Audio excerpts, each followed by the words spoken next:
O'qituvchi tushuntiryapti. Bu dala mashg'uloti juda oddiy. Birinchi kurs talabalari o'rmonda bor yo'g'i bir kecha omon qolishlari kerak. Hududda past darajadagi maxluqlar bor. Har bir guruh sardorida yordam chaqiruvchi serli qog'oz mavjud. Lekin dahshatli bir qoida bor. Uni ishlatgan zahot yo'q. Guruh birinchi kursdan chetlashtiriladi. Hammaga bu oson tuyuldi. Hatto Oskar guruhidagi Manman zodagon Levan ham hammani himoya qilaman deb keriladi. Ammo o'rmon ichkarisiga kirgach, qahramonimiz nimadir noto'g'riligini sezdi. Hech kim qimirlashga ulgurmay, oyoqlari ostida g'alatafsun doirasi yondi va butun guruh g'oyib bo'ldi.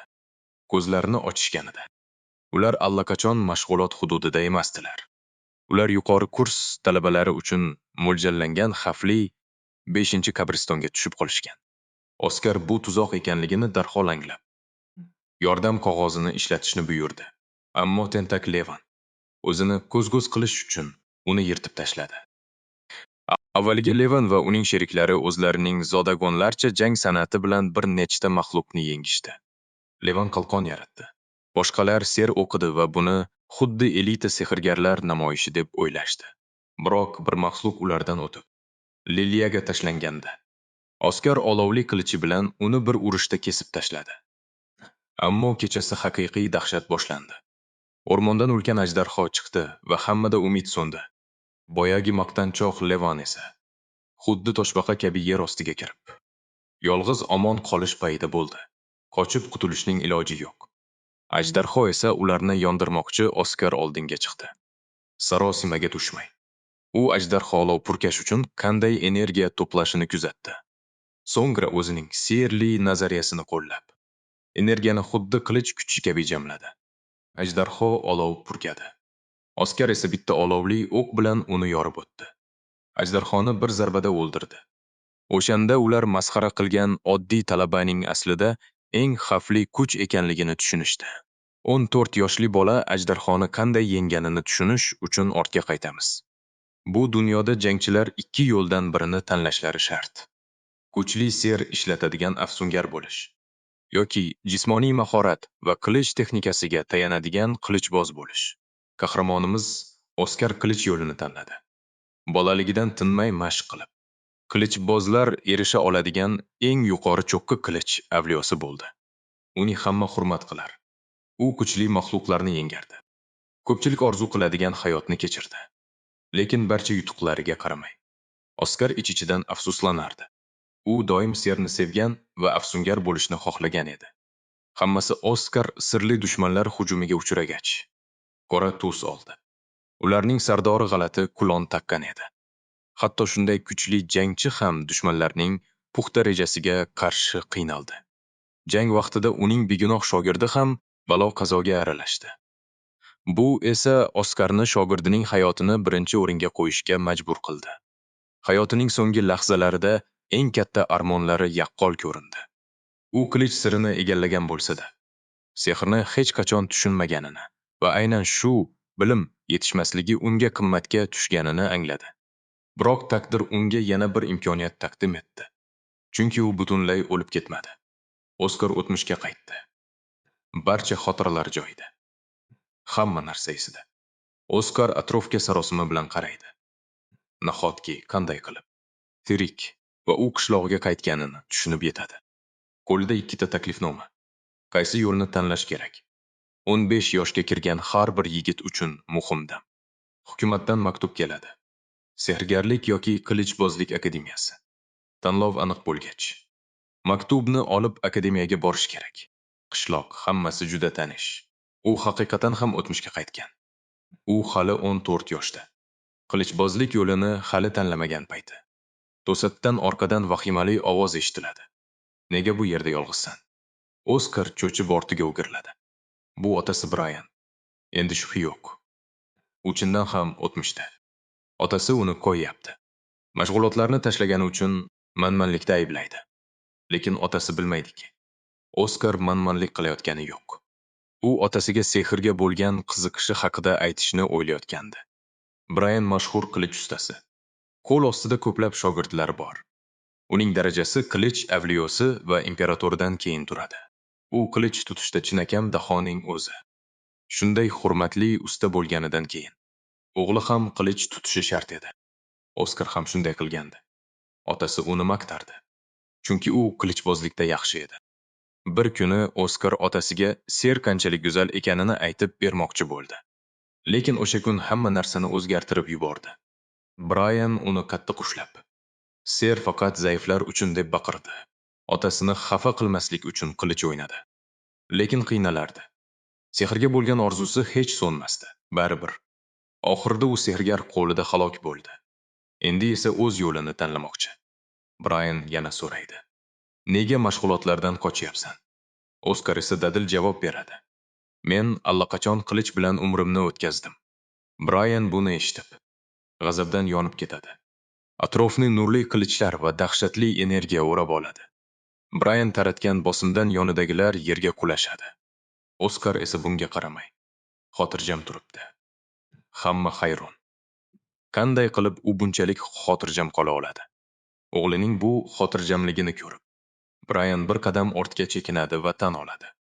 Oskar shunchaki o'ynayotgani yo'q. U o'g'lining yoniga kelib, yelkasiga qoqadi. Agar shunday davom etsa, Gildiyani unga ishonishini aytadi. Brian ketgach, uchta yigit Oskar ustidan kulish uchun yugurib keladi. Ular kutishayotgan ekan. Akademiyadan qaytib, Oskar bilan qilich olishni intiqlik bilan kutishgan. Ulardan biri darrov Oskar bilan jang qilmoqchi bo'ladi. Bular otasi uni sparring qilishga majbur qiladigan hamrohlari edi. Uchlik qilichlar akademiyasiga kirib, o'z qilich kay-kuychini uyg'otganda hammasi boshlangandi. Ular go'yo o'tgan barcha alamlarini Oskardan olmoqchi bo'lgandek. Unga ayovsiz qilich darslari bera boshlashdi. Va mana, ular yana o'sha ishni davom ettirishyapti. Oskar yog'och qilichni qo'liga oldi. Haligi yigit esa baqirib, turgun pozitsiyani egallashni buyurdi. Aslida, qilich kay borligi yoki yo'qligi shunchaki qilichbozlik bilan yopib bo'lmaydigan ulkan farqni yuzaga keltiradi. Uchlik buni juda yaxshi biladi. Shu lahzada Oskar kutilmaganda ortiga o'girildi. U ko'l tomon yurib, shu kungacha xizmat qilgan qilichiga minnatdorchilik bildirdi. Lekin ikkilanib o'tirmasdan, u o'sha qilichni ko'lga uloqtirib yubordi. Qilich suv tubiga cho'kib ketar ekan. Uchlik ustidan kular edi. Ular Oskar qilichidan voz kechib, jangdan qochyapti deb o'ylashdi. U bilan bellashmoqchi bo'lgan yigit esa uni haqiqiy qilichbozlar sha'niga dog' tushiruvchi deb atab hujumga o'tdi. Oskar esa yuzida tabassum bilan ortiga burildi. U endi qilich tutmasligini, chunki sehrgar bo'lishga qaror qilganini aytdi. Shunga qaramay, haligi yigit bunga tupurdi va qurolsiz odamga rahm qilmasligini qichqirdi. U qilichni shiddat bilan sanchdi. Lekin Oskar uning harakatlarini oldindan sezib turibdi. Yigit tanasini va harakatlarini kuchaytirish uchun qilich kaydan foydalanayotganini tushundi. Lekin bu yetarli emas. Oskar birinchi zarbadan osonlik bilan qochdi va unga yaxshilab dars berib qo'ymoqchi bo'ldi. U qilichni shunchaki buyum emas, balki tanasining uzviy qismi deb bilish kerakligini aytdi. Bu gap yigitni yanada g'azablantirdi. U Oskarga baqirib, unga aql o'rgatmasligini talab qildi va qilichini betartib silkita boshladi. Oskar esa hatto qo'lini ham ko'tarmasdan hamma zarbalardan qochib o'tdi. Bir pasda Oskar o'zini xuddi o'tmishdagi shogirdiga dars berayotgandek his qildi. Alamdan yigitning tepa sochi tikka bo'ldi va qichqirib yubordi. Nega bir marta ham tega olmayotganiga hayron bo'lib qoldi. Oskar bu qiynoqqa chek qo'ymoqchi bo'lib, uning peshonasiga bir turtib, yiqitib yubordi. Ishni yakunlash uchun esa uni boshiga bir musht tushirib, yer tishlatdi. Yigit hatto o'zi yura olmaydigan holga keldi. Aka-ukalari uni sudrab olib ketishdi. Oskar yerga sanchilib qolgan qilichga tikilib qoldi. Qilich to'ppa-to'g'ri tuproqqa kirib ketgandi. U o'tmishdagi otasi uni majburlab qilichkay uyg'otishga qanday majburlaganini esladi. Oskar o'sha holat takrorlanmasligi uchun avval serni o'zlashtirishi kerakligini tushunib yetdi. U hech kim ko'rmaydigan o'rmonning chuqur qismiga kirib ketdi. O'tiradigan tosh topdi va o'tmishdagi sehrgar Lilidan serdan qanday foydalanishni so'raganini esladi. Oskar buni juda yaxshi tushunadi. yoki qurolini kuchaytirish uchun o'z ichki energiyasini rivojlantiradi. Lekin u har doim sehrgarlar buni qanday qilishiga qiziqib kelgan. Lili biroz o'ylab, buni tushuntirishning eng yaxshi yo'lini tanladi. U suvdonni qo'liga olib, gullarni sug'ora boshladi. Ser ham aynan o'simliklarni parvarish qilish uchun suv quyishga o'xshashini ko'rsatdi. U mana oddiy ko'zga ko'rinmasligini, lekin tabiatda borligini va havoni to'ldirib turishini tushuntirdi. Mana oqimini tomirlar orqali aylantirib, ser formulasiga qo'yilsa, ser paydo bo'ladi. Lili buni o'shanda shunchalik zavq bilan tushuntirgandi. Oskarga bu bilimlar suv bilan havodek kerak. U barcha ma'lumotlarni yodga olish uchun tosh ustiga o'rnashib oldi. Unga mana xuddi havo kabi hamma joyda borligini aytishgan edi. U mana qayerdaligini his qilsa, uni o'z tanasiga yutib olishi mumkinligiga ishondi. Qilichbozlar esa o'lim bilan yuzlashganda barcha sezgilarini ishga soladi. Garchi u endi qilichlar avliyosi bo'lmasa-da, o'tgan hayotdagi o'tkir sezgilar hali ham o'zida. Aynan shu bois Oskar mananing ko'rinmas oqimini his qila olishiga qat'iy ishonadi. Bir zum jamlanganidan so'ng atrofidagi chiroyli binafsha rangli iplarni ko'radi. Oskar buni ko'rib hayajondan titrab ketadi. Axir u manani ko'rishga muvaffaq bo'ldi. Endi qolgan yagona ish bu energiyani tanasiga singdirish. To'satdan u bir narsani anglab yetdi. U manani qanday yutib olishni bilmasdi. Chunki buni so'rash yodidan ko'tarilgan. Toshdan sakrab tushib, g'alati narsani payqab qoldi. Uzoqdan qarasa, o'sha hududda juda quyuq mana to'plangan edi. Oskar qorong'u joyga kiradi va u yerda birorta ham jonzot yo'qligidan hayratda qoladi. To'satdan oldiga g'alati narsa tushib, uni pastga egilishga majbur qildi. Qarshisida dahshatli golem turganini ko'radi. Oskar vahimada. Golem bu yerda nima qilyapti? Birdan tepadan qizil sochli jodugar tushib keldi. U nafislik bilan golemning yelkasiga qo'ndi va Oskardan ustaxonasida nima qidirayotganini so'radi. Golemning ko'zlari yona boshlagach, vaziyat jiddiylashdi. Jodugar Oskardan uning tadqiqot natijalari ortidan kelganmisan deb so'radi. Javob berishdan oldin yaxshilab o'ylab olishni aytdi. Chunki o'z hayoti xavf ostida. Oskar jodugarga tikilib qoldi, chunki u jang maydonlarida ko'plab mish-mishlarga sabab bo'lgan inson edi. U sovuq shimol janglarida qahramon sifatida tanilgan ayol. Golem bilan bir o'zi butun armiyaga teng keladigan jangchi. Yaratilish jodugari Izabel. Minglab askarga teng golem sohibasi. Oskar anglab ulgurmay, Izabelning yashirin maskaniga sudralib ketdi va qo'llari zanjirband qilindi. Oskar Izabel bilan bunday uchrashuvni tasavvur ham qilmagan edi.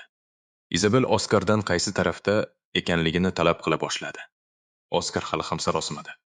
Bu esa Izabelning jahlini yanada chiqardi. U yigitning ostida sirli doira hosil qilib, "Gapir yoki pushaymon bo'lasan" deb baqirdi. Oskar qo'rquvdan qichqirib, "Ushlanganimda qarshilik ko'rsatmadim-ku. Tinchlan" deb iltimos qildi. Bu uning dushman emasligini anglatardi. Bu Izabelni yanada qizitdi. U serli tayoqchasi bilan olov shari hosil qildi. Oskarni yo'q qilishga chog'lanib, uni nomsiz jodugar deb atadi. Shunda Oskar qichqirib, "Men hali jodugar ham emasman" deb baqirdi. Izabel bu gapdan shok tushib, uni yolg'onda aybladi. U yigitning boshidan ushlab, uning ichki kanallarini tekshirdi va u haqiqatni aytayotganini, tanasida umuman mana yo'qligini tushundi. Shundan so'ng ikkisi ichimlik ichib o'tirishdi va Izabel uzr so'ramasligini aytdi. Shuning uchun bu fikrni xayolidan chiqarib tashlashi kerak. Izabel akademiyada endigina professorlik lavozimini boshlaganini va uni hamma nishonga olayotganini gapirib berdi. Oskar Izabelning sehrgarlik akademiyasida professor ekanligini eshitib qotib qoldi. Izabel mag'rur bilan javob beradi. U professor bo'lishga qaror qildi. Chunki bu uning golem izlanishlariga yordam beradi deb o'ylaydi. Oskar tushunib yetdi. Bu uning uchun oltin imkoniyat. Agar u akademiyada dars berayotganida Izabel qo'l ostida o'qiy olsa, balki u nihoyat o'z kanallariga manani yo'naltira olar. Oskar jasorat bilan Izabeldan tanasida manani qanday namoyon qilishni o'rgatishini so'raydi. Izabel esa uning yuziga. U bunaqa ko'ksiz va qobiliyatsizlarga qiziqmaydi. Izabel unga ichimligini tugatib, yo'qolishini aytadi. Lekin Oskar bu imkoniyatni qo'ldan boy berishni istamaydi. Shu payt Izabel o'zi xizmatkor golemidan ichimligini to ildirishni so'raydi. Oskar esa uni qanday ko'ndirish haqida o'ylanib turadi. U golemning o'ng yelkasidagi g'ayritabiiy narsani payqab qoladi. Izabelga golem g'alati ishlayotganini aytadi. Izabel g'azablanib baqiradi. E'tiborini tortish uchun shunchaki bo ilmas gaplarni gapiryapsanmi deb. Gapini tugatmasdanoq golem choyni uning ustiga to'kib yuboradi. Oskar sarosimaga tushib, choy issiq bo'lgani uchun darrov Izabelning yoniga yuguradi. U Izabeladan ahvoli yaxshimi deb so'raydi va golemning o'ng yelkasidagi kanallar tiqilib qolganini ta'kidlaydi. Izabel nihoyat tinchlanib, tekshirib ko'radi va haqiqatan ham u haq ekanligini anglaydi. U Oskardan golem ishdan chiqqanini qayerdan bilganini so'raydi.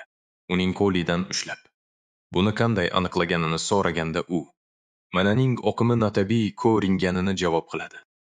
Shunda Izabel uchun hammasi oydinlashadi. Oskar atrof muhitdagi manani ko'ra oladi. Oskar afsungar manani ko'rib bo'lmasligini aytganini eslaydi. Lekin u manani ko'ra olishni tasdiqlaydi. Izabel hayratini. Oskar uning to'sigini aynan shuning uchun yorib otganini aytadi. Chunki uning to'siqlari havodagi ko'rinmas managata sir qilish orqali ishlaydi. Oskar buni o'ldirgan yovuz afsungar aytgan qobiliyatmikin deb o'ylanib qoladi. Qisqa o'ylagandan so'ng Izabel jilmaydi. Oskarga manadan qanday foydalanishni o'rgatishini aytadi. Chunki biroz avval uni haydab solmoqchi edi. Izabel esa kuksiz va qobiliyatsiz erkaklarni yoqtirmasligini aytganini eslatadi. Ammo hozirgi vaziyatda Oskar uning qiziqishini uyg'otdi. Ikkalasi qo'l berib kelishib olishadi va vaqtni yo'qotmasdan Izabel Oskarni o'zi ma'ruza xonasiga olib boradi. U yerda golemda lim doskasini ushlab turardi. Izabel Oskarga aytadi: "Sen tirik ekansan. Mana tabiiy ravishda tanangga singib boraveradi." Oskar esa buni o'z kanallari orqali qanday oqizish haqida qiziqib qoladi. Izabel esa misol tariqasida aytadi: "Agar qo'lingda finjon bo'lmasa, choy quya olmaysan. Mana esa faqat sirli formula kiritilgandagina kanallar bo'ylab oqadi." Izabel maxsus afsun yozilgan sirli o'ramni chiqaradi.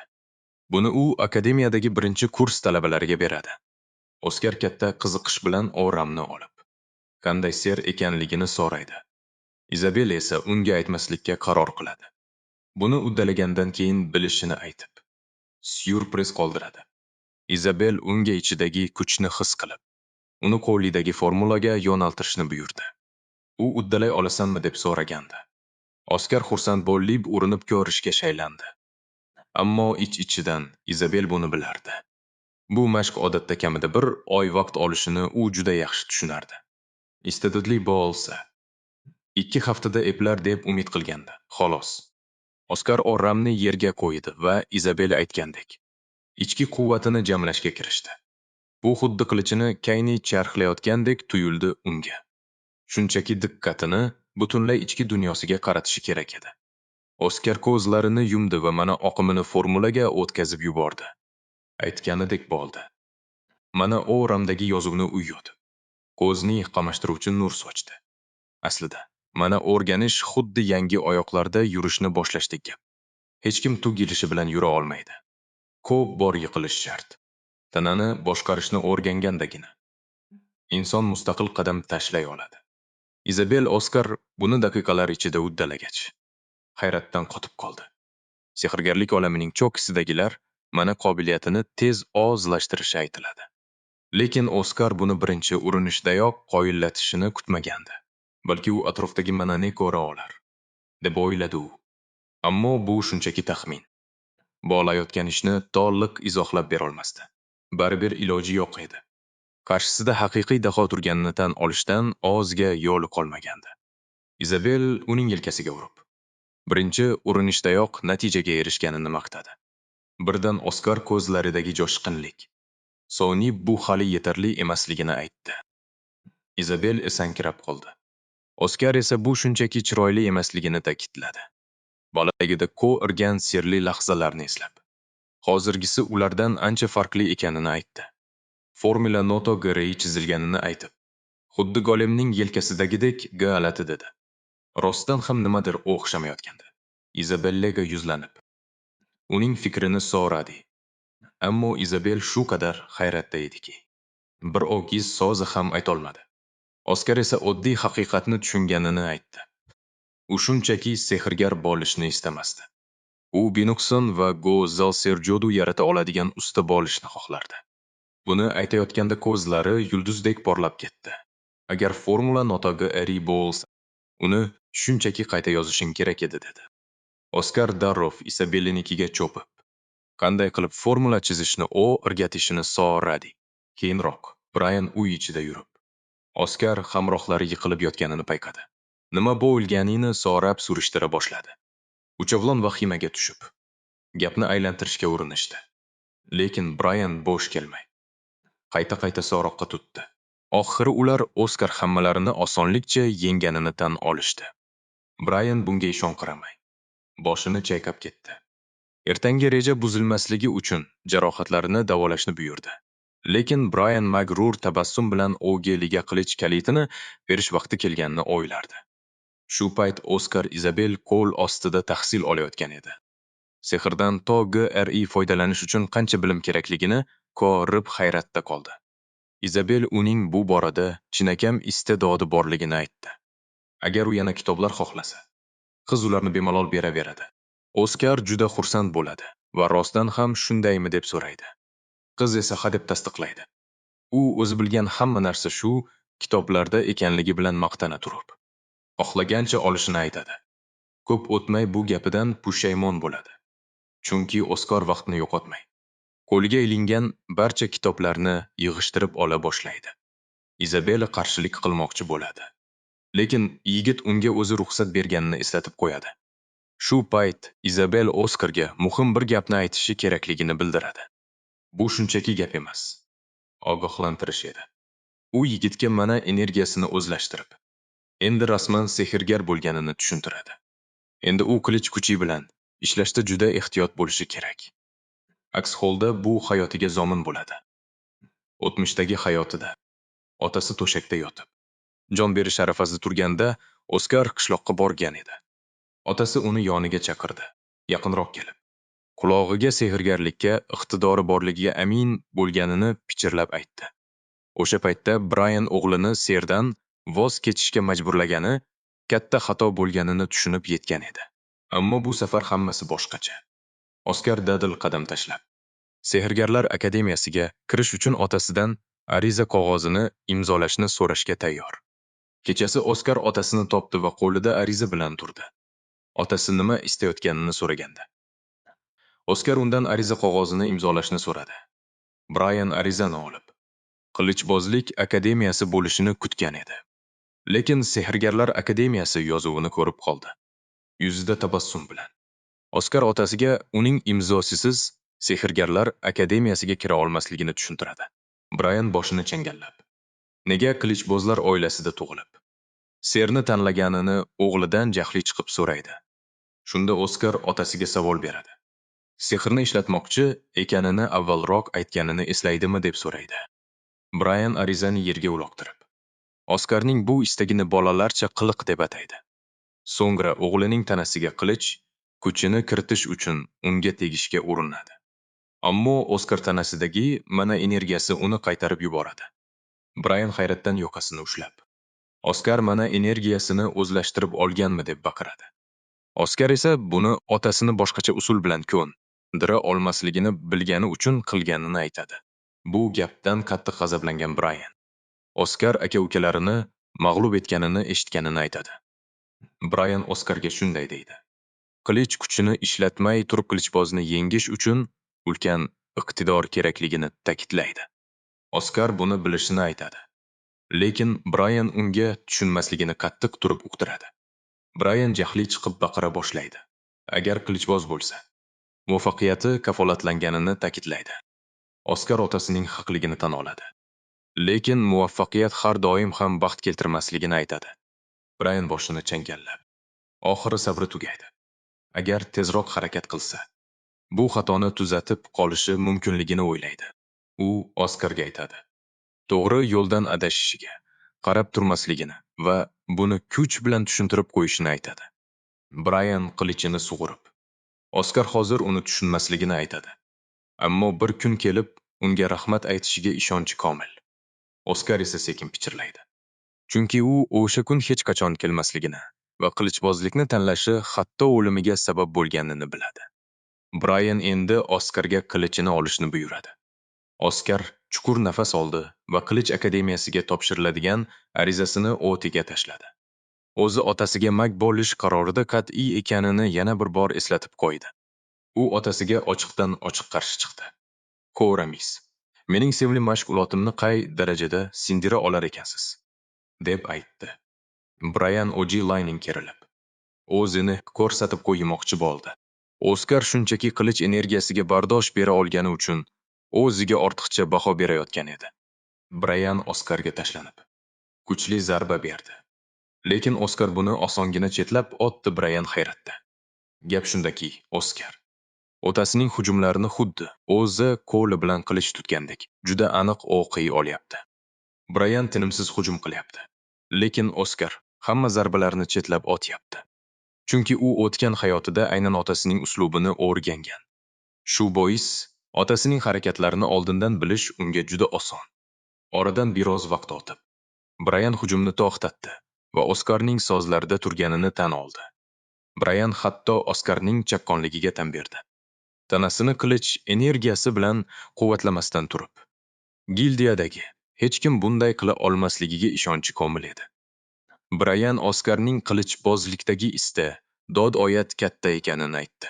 U hamma narsasini O'Ji-Layning qilichbozlik yo'lini tanlashiga tikkan.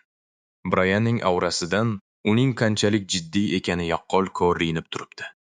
U Oskarni hoziroq qilich energiyasini qabul qilishga undayapti. Lekin Oskar unga magiya istagini sindirib tashlamoqchi bo'lganini eslatdi. Oskar tabassum qilib so'radi. Ota, meni ura olmaganingiz uchun taslim bo'lishimni xohlaysizmi? Bu gap Brayanga qattiq botdi. Oskar otasiga istedoddan ham muhimroq narsalar borligini va u o'z yo'lidan qaytmasligini aytdi. Oskar serli tayoqchasini chiqarganida otasi masxara qilib, "Buni qilich o'rnida ishlatmoqchimisan?" deb so'radi. Oskar mag'rurlik bilan bu boshlang'ich darajadagi tayoqcha ekanini aytdi. Hozircha ser ishlatishni bilmasa ham, u otasi haqida ham xuddi shunday deb o'ylardi. Ya'ni nima qilmoqchiligini otasi tushunmaydi va oldindan bashorat qila olmaydi. Brayan Oskarga yugurib keldi va u harakatlarini tezlashtirib, Oskarning orqasiga o'tishga urindi. Lekin zarba tegishidan oldin Oskar buni payqab, hujumdan qochib qoldi. Otasi ochiq qolganini ko'rib, Oskar tayoqchani uning yuziga o'girdi va o'zi orzu qilgan ilk serni qo'lladi. Bu serni u necha bor xayolida tasavvur qilgan edi. Sehr bu chaqmoq. Va o'zining cheksiz xohishi tufayli u buni uddaladi. U otasining yuziga porloq chaqmoq sochdi. Bu uni deyarli ko'ri qilib qo'yishi mumkin edi. Otasining ko'zlari qorong u bo'lgan pallada. Oskar imkoniyatdan foydalanib orqasiga o'tib oldi. Brayan instinktiv tarzda serli hujum shunchaki chalgitish deb o'yladi. Biroq Oskar buni sezib, otasining orqasidan chiqdi va qilichini urib tushirdi. Uni qurolsizlantirdi. Brayanga azablanib, "Oskardan buni boshdanoq rejalashtirganmisan?" deb so'radi. Oskar otasiga asos maqsadni yashirib, ko'plab vazifalarni bajarishni aynan otasi o'rgatganini eslatdi. Brayan Oskarning qilichbozlik istedodiga kafolat bera olishini aytdi. Lekin sehrgarlik istedodiga kim javob beradi? deb so'radi. Oskar esa otasiga shunchaki o'zi yurmoqchi bo'lgan yo'lni ko'rsatganini aytdi. Oskar otasidan so'radi. "Men bo'ldimmi?" Qilichbozlik u buni shunchaki istedodi bor deb o'ylagani uchun tanlagan. Bu savol esa Brayanning yuragiga xuddi o'qdek qadaladi. Brayan o'tmishni eslaydi. Oskar hali dunyoga kelmay turib, xotini bilan bo'lgan suhbat. Brayan o'g'lini qilichbozlik yo'liga solishni orzu qilgan edi. Xotini esa uni shunchaki qilichbozlik, shunchaki zo'r deb o'ylagani uchun tanlaganini eslatdi. Lekin ular o'z o'g'lining kelajagini o'zlari hal qilmasliklari kerak edi. Xotini Oskarning yo'lini o'zi tanlashi kerakligini qat'iy uqtiradi. Xotiralar o'tib ketgach, Brayan tabassum qiladi. U Oskarni bir kun kelib qilich avliyosi bo'lishini chin dildan istardi. Brayan Serli akademiyaga hujjat topshirish joyiga qarab yuradi. Oskar esa o'sha hujjatni yirtib tashlaydimmi deb qattiq qo'rqardi. Ammo kutilmaganda Brayan arizaga qo'l qo'yishga qaror qildi. Ayni damda akademiyada professorlar yangi o'quvchilar masalasini muhokama qilishmoqda. Ularning barchasi bir xil xulosaga keldi. O'quvchilar juda iqtidorli. Professorlardan biri g'alati bir odam. Uning bo'ynida Oskarni o'ldirgan odamnikiga o'xshash tumor bor. U yangi o'quvchilarning haqiqatan ham ta'sirli ekanini tan oladi. Shu vaqtning o'zida Oskar uyda tinimsiz mashq qilib, o'qish bilan band. Oskar akademiyaga yo'l olmoqda. Otasi uni kuzatib qo'yish uchun tashqarida kutib turibdi. U o'g'liga eslatadi. Xuddi u qilich sirini o'rganganidek. Sexni mukammal darajaga yetkazganlar ham juda ko'p. U o'zi bunga loyiq emasligini bilsa-da, Oskarni o'zi tanlagan yo'ldan hech qachon qaytmaslikka chaqiradi. Oskar tabassum qilib, otasini hammasi yaxshi bo'lishiga ishontiradi. Chunki otasidan ko'ra qo'rqinchliroq hech kim yo'q. Shunday emasmi? Buni eshitgan Brayan yengil tortib, jilmayib qo'ydi. Ota va o'g'il o'rtasidagi hayajonli lahza tugab, Oskar yo'lga tushadi. Oskarning yuzida katta tabassum. U nihoyat orzusidagi Serli akademiyaga kirmoqda. Tez orada Oskar Imperial Kirk Serli akademiyasiga yetib keldi va ko'rganlaridan hayratdan qotib qoldi. Talabalar supurga uchib yuribdi.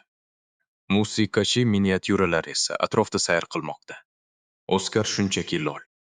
Bu joy qilichbozlik akademiyasidan butunlay farq qiladi. U yaqinlashib, miniatyuralarni kuzatadi. Xuddi golemga o'xshaydi. Lekin qanday ishlayotganiga hayron. U shunga o'ralashib qolganida ortidan Izabel paydo bo'ladi. Agar kuzatishda davom etsa, ro'yxatdan o'tishga kechikishini aytib ogohlantiradi. Oskar quvonib o'rnidan turadi. Ustozini ko'rganidan juda xursand. Izabel esa u yo'qligida dangasalik qilmadingmi deb so'raydi.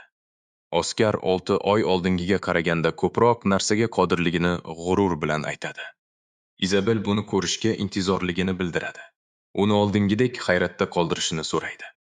So'ng Izabel uzoqni ko'rsatib, birinchi sinf tanlov imtihoni u yerda o'tayotganini aytadi. Oskar bu nimani anglatishini so'raydi. Izabel tushuntiradi. Yangi o'quvchilar mana sehrli kuch bor yo'qligiga qarab 2 sinfga bo'linadi. Biroq ulardan ham ustunroq. Iste'dodlilar jamlangan maxsus sinf bor. Bu birinchi sinf. Izabel imtihon shunchaki iqtidorlarni saralash uchun ekanini aytadi. U Oskarga imtihonga kirmaslikni maslahat beradi. Oskar esa hayron bo'lib nega deb so'raydi. Izabel Oskarga vaziyatni tushuntirib berdi. Birinchi sinfga o'tigan o'quvchilarning barchasi haqiqiy maxluqlar. Chunki ular bolaligidan ser bilan tarbiyalangan elita vakillaridir. Buni eshitgan Oskar esa aksincha xursand bo'ldi. Axir u yerda kuchli serni o'rganish imkoni bor. Izabel esa boshini changallab qoldi. Chunki u Oskarning fikrini o'zgartirib bo'lmasligini nihoyat tushunib yetdi. Izabel unga qiziqayotgan bo'lsa, borib o'zi ko'zi bilan ko'rishni aytdi. Oskar imtihon bo'layotgan joyga qarab yo'l oldi. U yerga yetib kelgach, nomzodning ser yordamida sharlarni qanday nishonga olayotganini ko'rdi. Oskar imtihonning mohiyati ser bilan nishonni urish ekanligini angladi. Unga hamma tikilib turgandek g'alati tuyuldi. Oppoq sochli, o'ziga bino qo'ygan zodagon bola Zazan gilosiz yaqinlashdi. U oddiy xalq vakili bo'lgan Oskar bu imtihonda nima qilib yurganini so'rab, haqorat qildi. Zazan ketishni buyurdi. Lekin Oskar har qanday talaba qabul qilinishi mumkinligini aytib tortishdi. Biroq Zazan Oskarni gap qaytargani uchun qo'yib berdi. Oskar nihoyat Izabel nimani aytmoqchi bo'lganini tushundi. Zodagon bo'lmaganlar bu yerda kamsitilar ekan.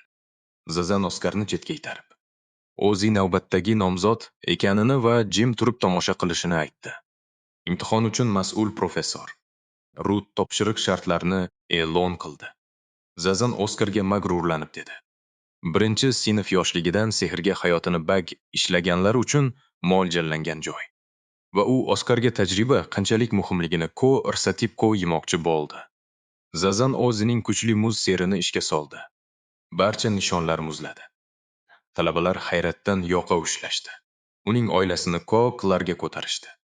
Giloteslar oilasiz naqadar qudratli ekanligini gapirib ketishdi.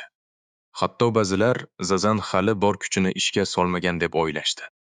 Orqasidagi olqishlarni eshitgan Zazan Oskarning oldiga ishonch bilan keldi. U endi tushungan bo'lishi kerakligini. Ko'ksiz odamlarga bu yerda o'rin yo'qligini ta'kidladi. Oskar Zazanga javob qaytardi. Sehrga butun umrini bag ishlagan odamning kuchini ko'rish juda ta'sirli ekanini aytdi.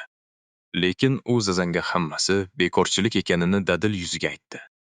Bu gap Zazanni lol qoldirdi. Oskar Zazanning yonidan o'tib ketdi. Chunki u harakat va vaqtning qadrini hammadan yaxshi bilardi. Oskar aslida birinchi sinfga kira olmasligidan xavotirda edi.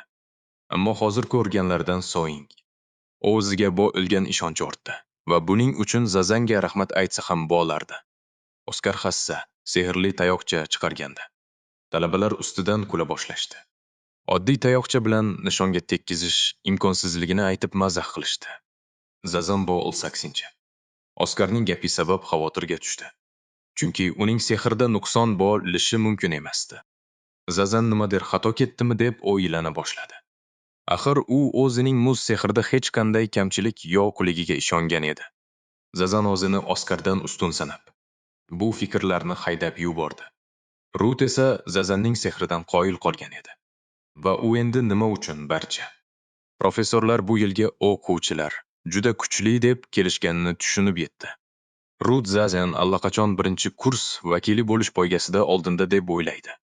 Aynan shu paytda Rut Oskar uzoq vaqt harakat qilmayotganini payqab, u nima qilyapti ekan deb o'ylanib qoladi. Tomoshabin talabalar esa uni masxara qilib, taslim bo'lishini qichqirib talab qilishardi. Ammo Rut tez orada tushunib yetadi. Oskar nimadir kutayotganini. Chunki unda na tashvish, na shoshqaloqlik bor edi.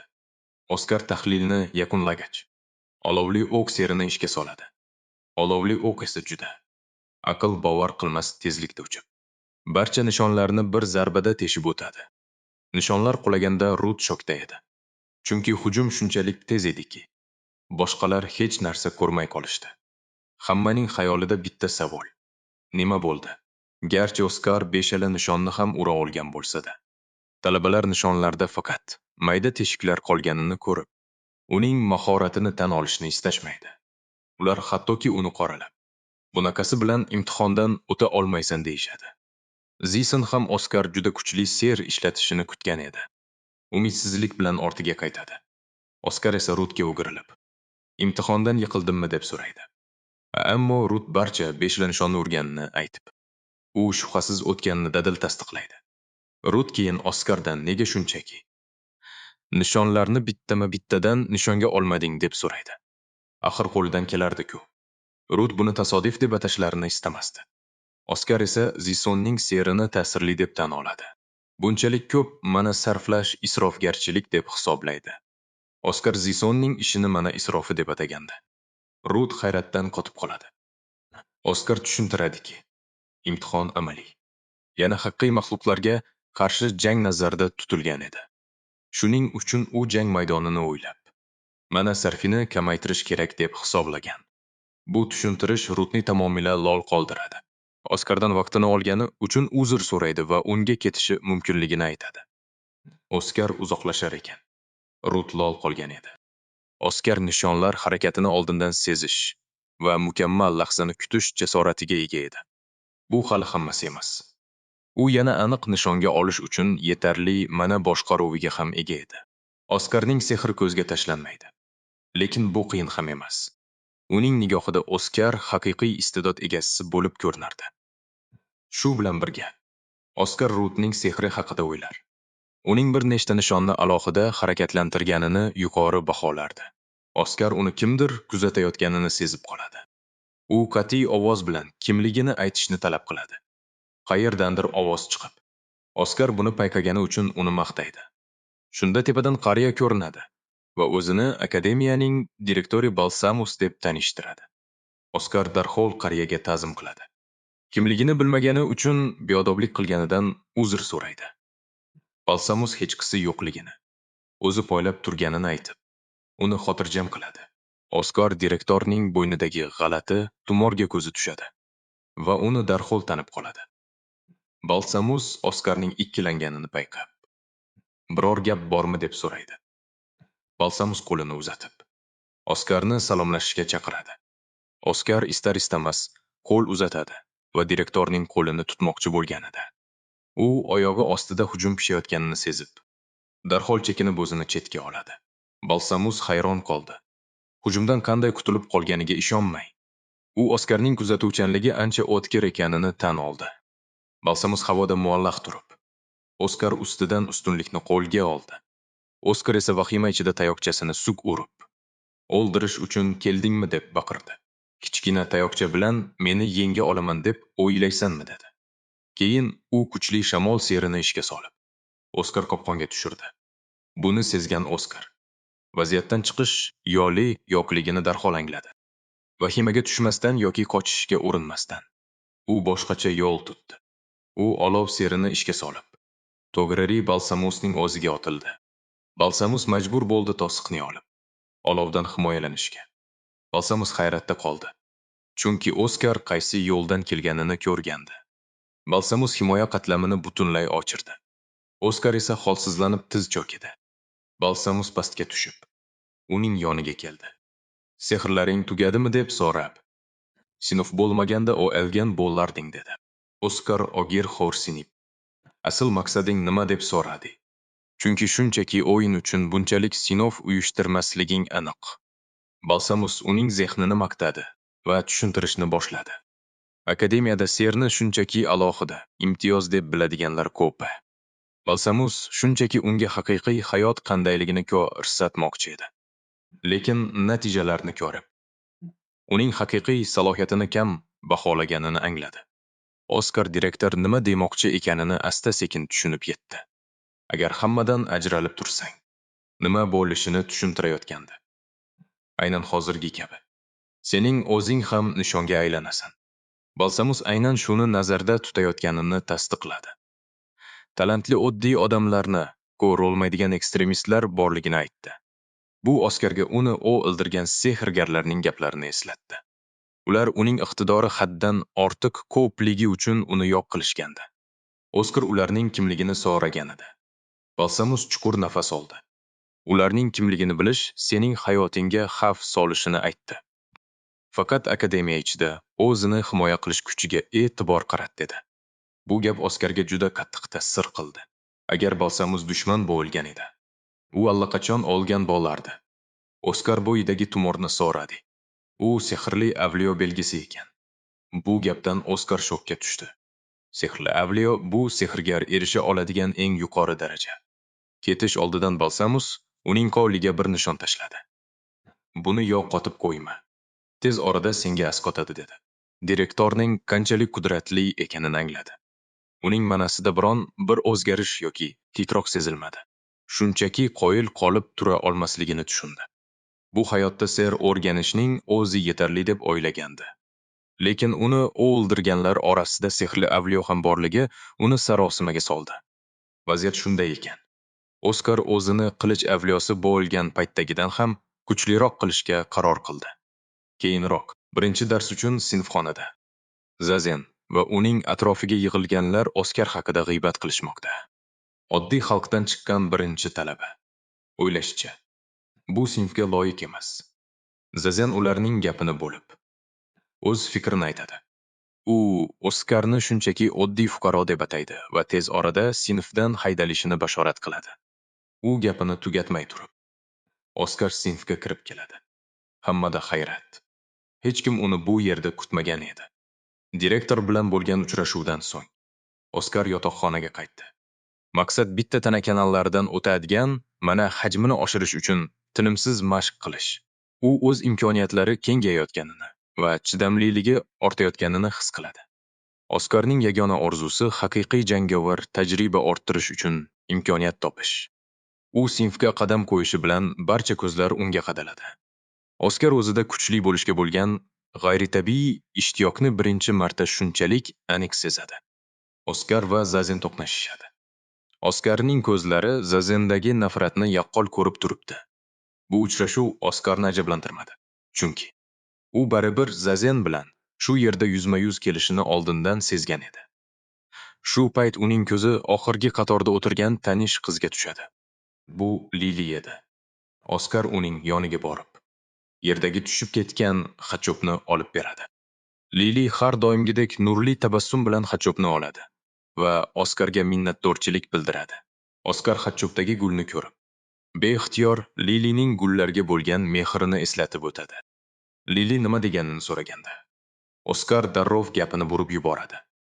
Shunchaki gulning go'zalligi haqida o'ylayotganini aytib, vaziyatdan chiqib ketadi. U o'zini tanishtiradi va yoniga o'tirishga ruxsat so'raydi. Lili xursandchilik bilan rozi bo'lib, o'zini Lili Lel deb tanishtiradi.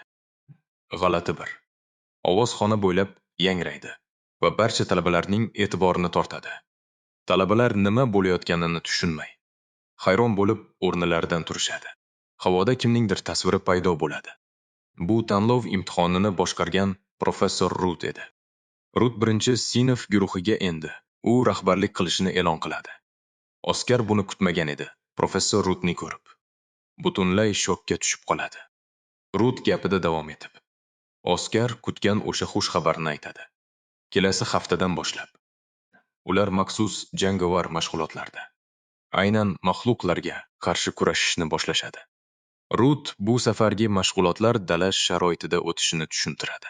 Buni eshitgan Oskar o'zini to'xtata olmay jilmayadi nihoyat. U orzu qilgan haqiqiy jang maydoni yaqin. Rut har bir guruhning jangovar salohiyatini muvozanatlash kerakligini ta'kidlaydi. Ular 5 kishilik partiyalarga bo'linishlari kerak. Talabalar o'rtasida jangovar salohiyat deganda nima nazarda tutilayotgani haqida mish-mishlar boshlanadi. Rut esa buni ularning tana kanallari qanchalik samarali ishlashiga qarab o'lchashlarini aytadi. Bu shunchaki ularning tanasi sig'dira oladigan umumiy mana miqdori o'lchanadi degani. Talabalardan biri buni qanday amalga oshirishlarini so'raydi. Rut sirli jilmayib, o'lchovlar allaqachon bajarib bo'linganini aytadi. To'satdan talabalarning boshlari ustida yorug'lik sharalari paydo bo'ladi. Rut ularga tushuntiradi. Yorug'lik qanchalik kuchli bo'lsa, mana sig'imi shunchalik yuqori.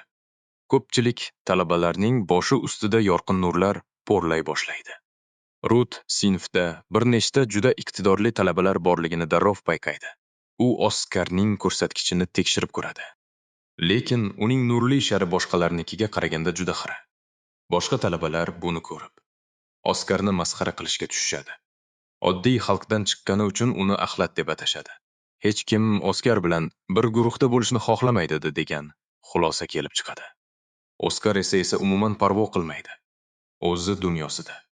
Aynan o'sha paytda Lili unga yaqinlashib so'raydi. Ularning guruhiga qo'shilishni xohlaydimi? Oskar esa chindan ham ishonch hosil qilishini so'raydi. Chunki gullarni sevgan odam yomon bo'lishi mumkin emas deb o'ylaydi. Ammo u Oskarga avval guruh sardori Levan Aldriddan ruxsat olishi kerakligini aytadi. Levan qizil sochli zodagon ekan. U Oskarga bir qarab oladi. U Oskar guruhga qo'shilishiga rozi bo'ladi. Zaiflarni himoya qilish zodagonning burchi deb da'vo qiladi. Levan Oskarga guruhda yuk ko'taruvchi sifatida yurishini aytadi.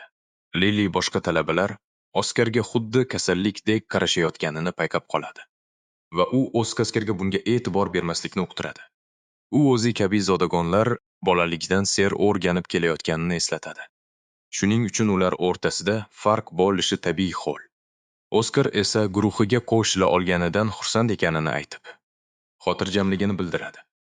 Lili esa undan qancha vaqtdan beri ser bilan shug'ullanishini so'raydi. Oskar bor yo'g'i yarim yil oldin boshlaganini aytganda, Lili hayratdan qotib qoladi. Lili shokda nafas olishga qiynaladi. Oskar esa unga nima bo'layotganini tushunmaydi. Zazen Rutga gaplashib olish uchun yaqinlashadi. Rut nima gapligini so'raydi. Zazen esa nega sinfda oddiy xalq vakili borligini so'raydi. U Oskar oddiy afsun ham ishlata olmasligini va mana sig'imi pastligini aytadi. Demak, u kabi havaskor birinchi darslardayoq ortda qolishi aniq. Rut buni eshitib jilmayadi va Zazenga kutilmagan gapni aytadi. Oskar ser o'rganishni atik yarim yil avval boshlaganini ma'lum qiladi. Zazen buni eshitishi bilan ko'zlari hayratdan yona boshlaydi.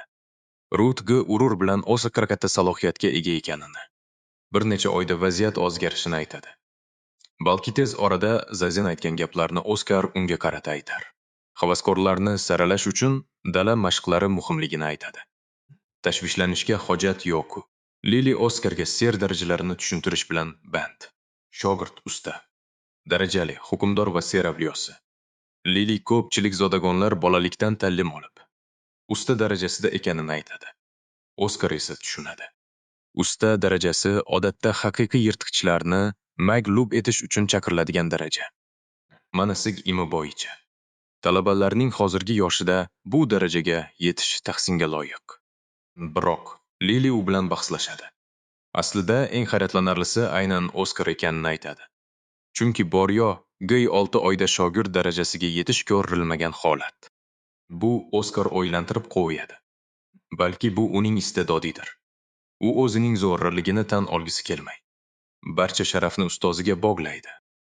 Oskar Lilidan Levan bilan bo'lgan munosabati haqida so'raydi. Lili Levaning oilasi uzoq tarixga ega obro'li zodagonlar xonadoni ekanini aytadi. U atrofidagi oilalar himoya istab ularga ergashishini ma'lum qiladi.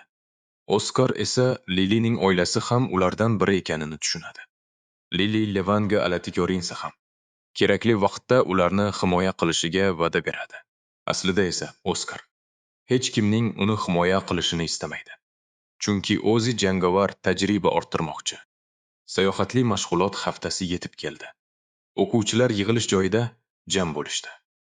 Rut yonida ko'zi bog'langan boshqa bir professor Ayan bilan chiqib keldi. Hammasini tushuntirmoqchi. Rut ularga gap boshladi. O'rmonga past darajadagi yirtqichlar qo'yib yuborilgan. Vazifa esa bir kecha omon qolish. U qog'ozlar haqida aytib o'tdi. Har bir guruh sardariga himoya qalqoni va signal beruvchi sirli qog'oz berildi. O'ylamasdan o'sha qog'ozni ishlatishlari kerakligini uqtirdi. Buni eshitgan o'quvchilar hammasi tirjayib kulishdi. Bu juda oson deb o'ylashdi. Shu zahoti Rut qo'shimcha qildi. Kim yordam so'rasa, birinchi sinfdan haydaladi. Ularning kulgisi darrov muzlab qoldi. Kayfiyat o'zgarganini ko'rgan Oskar birinchi sinfda qolish zodagonlar uchun qanchalik muhimligini angladi. Levan esa o'z guruhiga mag'rurlik bilan va'da berdi. Hech kim ketishga majbur bo'lmaydi. Chunki u hammani o'zi himoya qilib qoladi. Levan barcha yukni Oskarga ortdi. Uni ko'tarib yurishni buyurdi.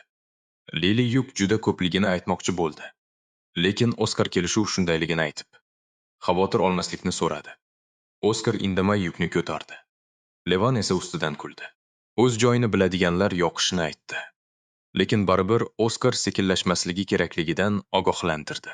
Haligi maqtanchoq Levan juda uzoq yurishgani uchun holsizlanib, hansirab qoldi. Lekin aybni yo'lga to'nkadi. Oskar yordam bermoqchi bo'lganda esa g'ururi yo'l qo'ymay uni itarib tashladi. Shu noqulay vaziyatdan keyin Oskar esa akademiya nazoratidagi hududda yirtqichlar yo'qligini tushunib yetdi. Oskar kuchli mana o'zgarishini sezib, Levanni to'xtashga chaqirdi. Ammo Levan baqirib, unga buyruq berishga kim ruxsat berganini so'radi. Levan yana oldinga qaysarlik bilan qadam tashladi va Izabel ustaxonasidagiga o'xshash serli doirani faollashtirdi. Ko'z ochib yumguncha fazo yorildi.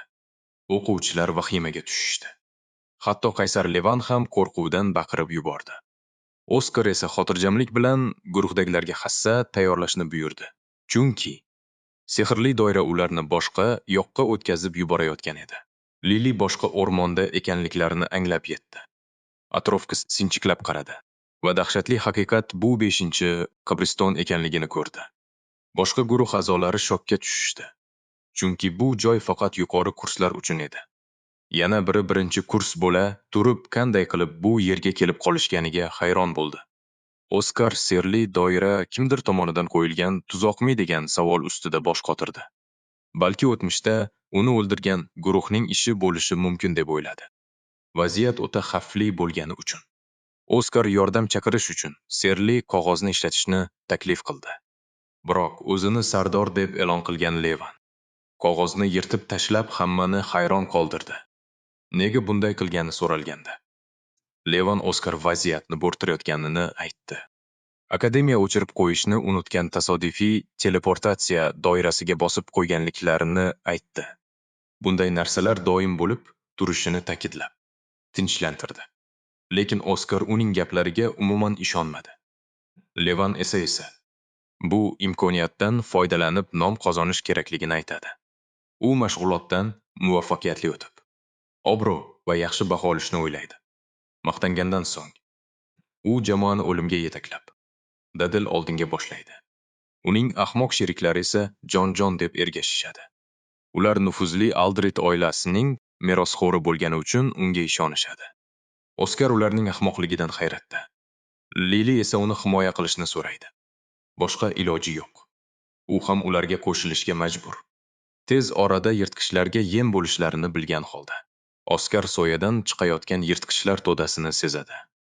Biroq qo'rqish o'rniga Levan ularni ko'rib xursand bo'ladi. Oskar esa biroz xavotirda. Ammo jang qilishga tayyorlanadi. Chunki u haqiqiy jangovar tajriba orttirishni intiqlik bilan kutgan edi. U bir afsona sinab ko'rmoqchi. Ayni muddao. Afsuski, Oskar harakat qilmasidanoq Levan uning yo'lini to'sib, chekinishni buyuradi. Zodagonlar qanday jang qilishini ko'rsatib qo'ymoqchi bo'ladi. Oskar esa bu zodagonlar jangi nima ekanligini tushunmay hayron qoladi. Yirtqichlar hujumga o'tishi bilan Levan serli tayoqchasini chiqaradi. U yerni qattiq urib, yer qalqoni serini faollashtiradi. Sehr oldinda ulkan qoyani paydo qilib, ularni maxluqlardan ajratib qo'yadi. Levan buni vaqt yutish uchun ishlatib, jamoasiga yordam berishni buyuradi. Ulardan biri shamol nayzasi serini qo'llaydi. Ikkinchisi suv nayzasini ishga solib, jamoa bo'lib yirtqichlarni yo'q qilishadi. Shu payt Oskar jim turib, ularning hamkorligini kuzatadi. Levan mudoffani ushlab turib, qolganlar hujum qilayotganini tushunadi. Nihoyat, hammasiga tushunib yetadi. Levan aytgan zodagonlar uslubi aynan shu ekan. Biroq Oskar barcha sehrgarlar shunday jang qiladi, deb o'ylaydi. Oskar kuzatayotgan paytda Levan va jamoasi yirtqichlar bosimi ostida qoladi. Yirtqichlardan biri mudofaani yorib o'tib, Liliga hujum qiladi. Maksluk Levanni ham chetlab o'tadi. Ammo Oskar o'z vaqtida aralashadi. U olovli qilich serini ishlatib, bir zarba bilan yirtqichni yiqitadi. Lili Oskarga minnatdorchilik bildiradi. Shu payt Levan va uning guruhi ham jangni tugatganini ko'rishadi. Jamoa holdan toygan. Faqat Levan mudofaa serini ishlatib tirik qolgan. O'sha kuni kechasi guruh o'rmonda lager qurishga qaror qiladi. Levan yana Oskarni kamsitib, uni tanqid qilishda davom etadi. Oddiy odam bo'lgani uchun. Zodagonlar jangini ko'rgani omad ekanini ta'kidlaydi. Oskar uni xursand qilib, ularning mudofaa mahoratini maqtab qo'yadi. Levan Oskarning sovuqqonligidan jahli chiqadi. Levan bilmaydiki, Oskar bunday hamkorlikni xohlamaydi. Uning maqsadi yako'zi kuchli sehrgar bo'lish. O'tgan hayotida uni o'ldirgan sehrgardan ham kuchliroq bo'lishni istaydi. Oskar hatto maktab direktorini ham ortda qoldiradigan kuchni orzu qiladi. Uning xavotiri shundaki, ularning hozirgi mashg'ulot tezligi bunga erishish uchun juda sekin. Oradan ko'p o'tmay, Lili Oskar xayolini bo'lib, unga bir finjon qahva taklif qildi. U qutqarib qolgani uchun minnatdorchilik bildirmoqchi. Garchi vazifa uni himoya qilish bo'lsa-da, Oskar xavotir olmaslikni aytib, jangda ishlatgan afsunlari haqida so'radi. Nega ayrimlari kuchli, boshqalari esa umuman ta'sirsiz ekanini bilmoqchi edi. Lin buni eshitib, tezda aralashdi. Afsungarga yaqin bo'lgan ser kuchliroq bo'ladi. Lili unga baqirib, chetga chiqishini aytdi. Chunki savol aynan unga qaratilgandi. Lin chekindi, lekin ketayotib, Oskarga nisbatan o'sha odatiy kamsituvchi gapini aytdi. Shundan so'ng Lili ser nazariyasini Oskarga batafsil tushuntira boshladi. Ser egalasidan uzoqlashishi bilan yana managa tabiatga qaytadi. Oskar shuning uchun ham havoda otilgan sehrlar tezda g'oyib bo'lishini angladi. Uning miyasi yana yangi bir ser nazariyasini hisoblab chiqdi. Sehr formulasi faqat yetarli mana bilan faollashsa, Oskar uning kuchini oshirish mumkinligiga qiziqib qoldi. Aynan shu paytda uning xayollari Lili qahvani juda quyuq qilib yuborganidan shikoyat qilishi bilan bo'lindi. Oskar o'z finjoniga tikilib qoldi va uning so'zlaridan yangi g'oya tug'ildi. Lili uning diqqatini tortmoqchi bo'ldi. Ammo Oskar ser kuchini oshirish haqidagi yangi nazariyasiga butunlay sho'ng'ib ketgandi. Nihoyat u bu nazariya qilichbozlikdagi qoidalar bilan o'xshash ekanini tushunib yetdi. O'rmonning bir chekkasida professor Ayan sirli doira orqali Oskar va guruhni kuzatayotgan edi. Bu vaziyatlar uning ishi ekani va Levan vaziyatni boshqarib qolganidan hayratda ekani ayon bo'ldi. Levanlarning Aldrid sulolasi eng qiyin odamlar sifatida mashhur. Levan endi katta to'siqqa aylangani uchun, Ayan rejalarini barbod qilmasligi uchun uni yo'qotishga qaror qildi. Asosiy lagerda professor Rut tunni o'tkazayotgan talabalarni kuzatib turardi. Talabalar sovuqdan qaltirab bir-biriga yopishib yotishar. Rut esa qorovullik qilardi. Kun bo'yi kuzatuvlardan so'ng ularning ko'pchiligi mashg'ulotni tashlab ketmagandan mamnun bo'ldi. Bu uning joriy yilgi talabalar haqiqatan ham iqtidorli ekaniga bo'lgan ishonchini mustahkamladi. Birozdan keyin Izabel o'rnini almashtirishga keldi. Rut esa dam olgani uchun xursand bo'ldi. Shu payt talabalar orasida mashhur Izabelni ko'rishlari bilan g'ala-g'ovur boshlandi. U sirli doira yordamida boshqa talabalarning ishini tekshirib, ularning ko'rsatkichlaridan hayratda qoldi. Odatda Izabel layoqatsiz odamlarga qarashni yoqtirmaydi. Ammo bu yilgi birinchi sinf kutganidan ham yaxshiroq. Ayniqsa Zazan juda tez o'sib borayotgandi. Yana bir kumushrang sochli qiz bor. U kitobdan bir soniya ham ko'z uzmaydi. Aynan shu payt Izabel Oskar va uning guruhi ko'rinmayotganini payqab qoldi. Rut ularning efir signali uzilib qolganini tushuntirdi. Shuning uchun ular haqida hech qanday yangilik yo'q edi. U Izabelga professor Ayandan aniqroq ma'lumot olishni maslahat berdi. Biroq Rut atrofga qaragan edi. Ayan hech qayerda ko'rinmasdi. 5-qabristonda Levan va guruhi tunni o'tkazish uchun joylashishdi. Bittasi esa navbatchi edi. Ammo Oskar hamon ser nazariyalari haqida o'ylash bilan band edi. U manani qilichbozlar kabi tanani kuchaytirish uchun qanday ishlatishni tushunishga urinardi. Aslida, qilichbozlar o'z tanasidagi energiya oqimini aylantirib, jamlab kuchaytirishadi. Oskar nazariyasini oxirigacha tushunib ulgurmay, birdaniga xavfni his qildi. To'satdan navbatchilik qilayotgan ikki yigit butalar orasidan yugurib chiqib, qochishni baqirishdi. Levan esa qadar mensimaydi. Hammasini pisand qilmaydi. Oddiy bir yirtqichlardan qochishyapti deb o'ylab, yana o'sha magrur uslubda jang qilishga tayyorlanadi. To'satdan tepadan otilib chiqqan olov yog'dusi hamma yoqni titratib, barchani karaxt qilib qo'ydi. Levan esankirab qoladi. Lili esa bu nima ekanini tushunadi, bu haqiqiy olov girdobi. Bir zumlik dahshatli sukunatdan so'ng o'rmon ichidan ulkan ajdaho chiqib keladi. Ana shu lahza Levan va uning guruhi o'zlari kutganidan ham battar baloga duch kelishganini anglab yetishadi. Levan yoshlar mashq ulotida ajdaho nima qilib yuribdi deb hayron. Axir ajdahoni yengish faqat muqaddas sergar darajasidagi kuch egalariga xos-ku. Oskar esa vaziyatni tushunadi, ularni ataylab nishonga olishgan. Guruhdagilardan biri Levanga yordam chaqirish uchun serli qog ozni ishlatishni aytadi. Lekin u allaqachon u qog ozni yirtib tashlaganini eslatadi. Boshqa iloj ham qolmagan. Oskar ajdaho bilan jang qilishni taklif qiladi. Lili buni eshitib dovdirab qoladi. Bunday ahmoqona taklifga ishonmaydi. Biroq Oskar tirik qolishning yagona yo'li shu ekanini ta'kidlaydi. Buni eshitgan yigitlar yengil tortishadi. Axir ularda maglub bo'lmas Levan bor. Himoya sehrlari bilan professorlar yordamga kelguncha bardosh berishga umid qilishadi. Noqulay sukunatdan so'ng Levan to'satdan hassasini yerga uradi. Yer ruhlari qalqonini ishga solib, o'ziga maxsus gi ilof yasab oladi. Bu holat hammani esankiratib qo'yadi. Ayniqsa undan umidvor bo'lgan sheriklarini. Levan ularni tentak deb atab.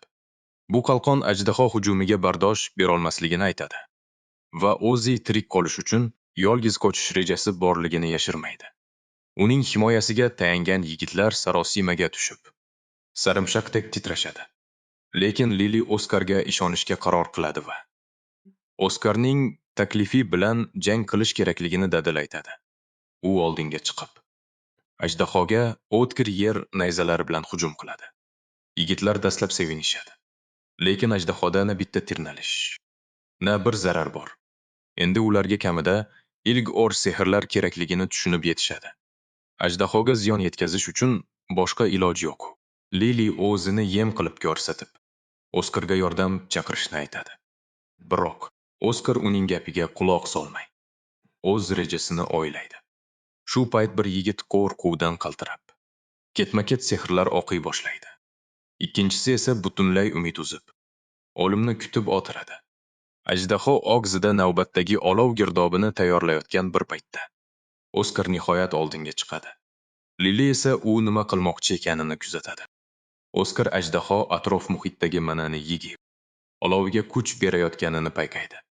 Dahshatli manzaraga qaramay, Oskar xotirjam va ajdaho bilan kuch sinashishga shay turibdi.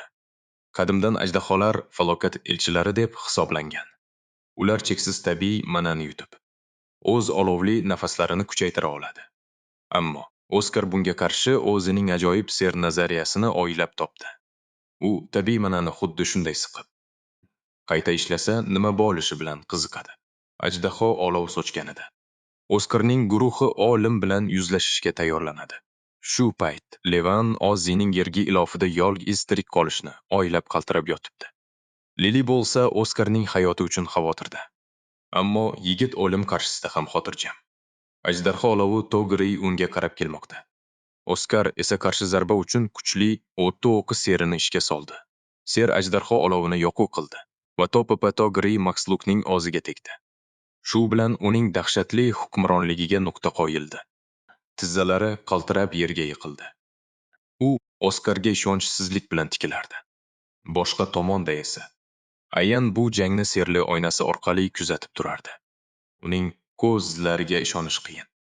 Birinchi kurs talabasi Oskar birgina zarba bilan ajdarhoni yengdi. Oskar qanday kuchga ega ekanini anglashga ulgurmay, Ayan kimdir uni kuzatayotganini sezib qoldi. U darhol izlarini yashirishga qaror qildi. Lekin keyingi safar Oskarni yo'q qilishga ont ichdi. Sababi aniq. U faqat aslzoda qon vakillarigina bunday kuchga ega bo'lishi kerak deb hisoblaydi. Oskar esa shunchaki oddiy fuqaro, xolos. Oskar o'zining ser nazariyasi ish berganidan mamnun edi. U qilichbozlik tamoyillalarini mana energiyasiga qo'lladi va bu mukammal natija berdi. Bu fikrga faqat sobiq qilichboz sifatidagi tajribasi tufayli kela olgan.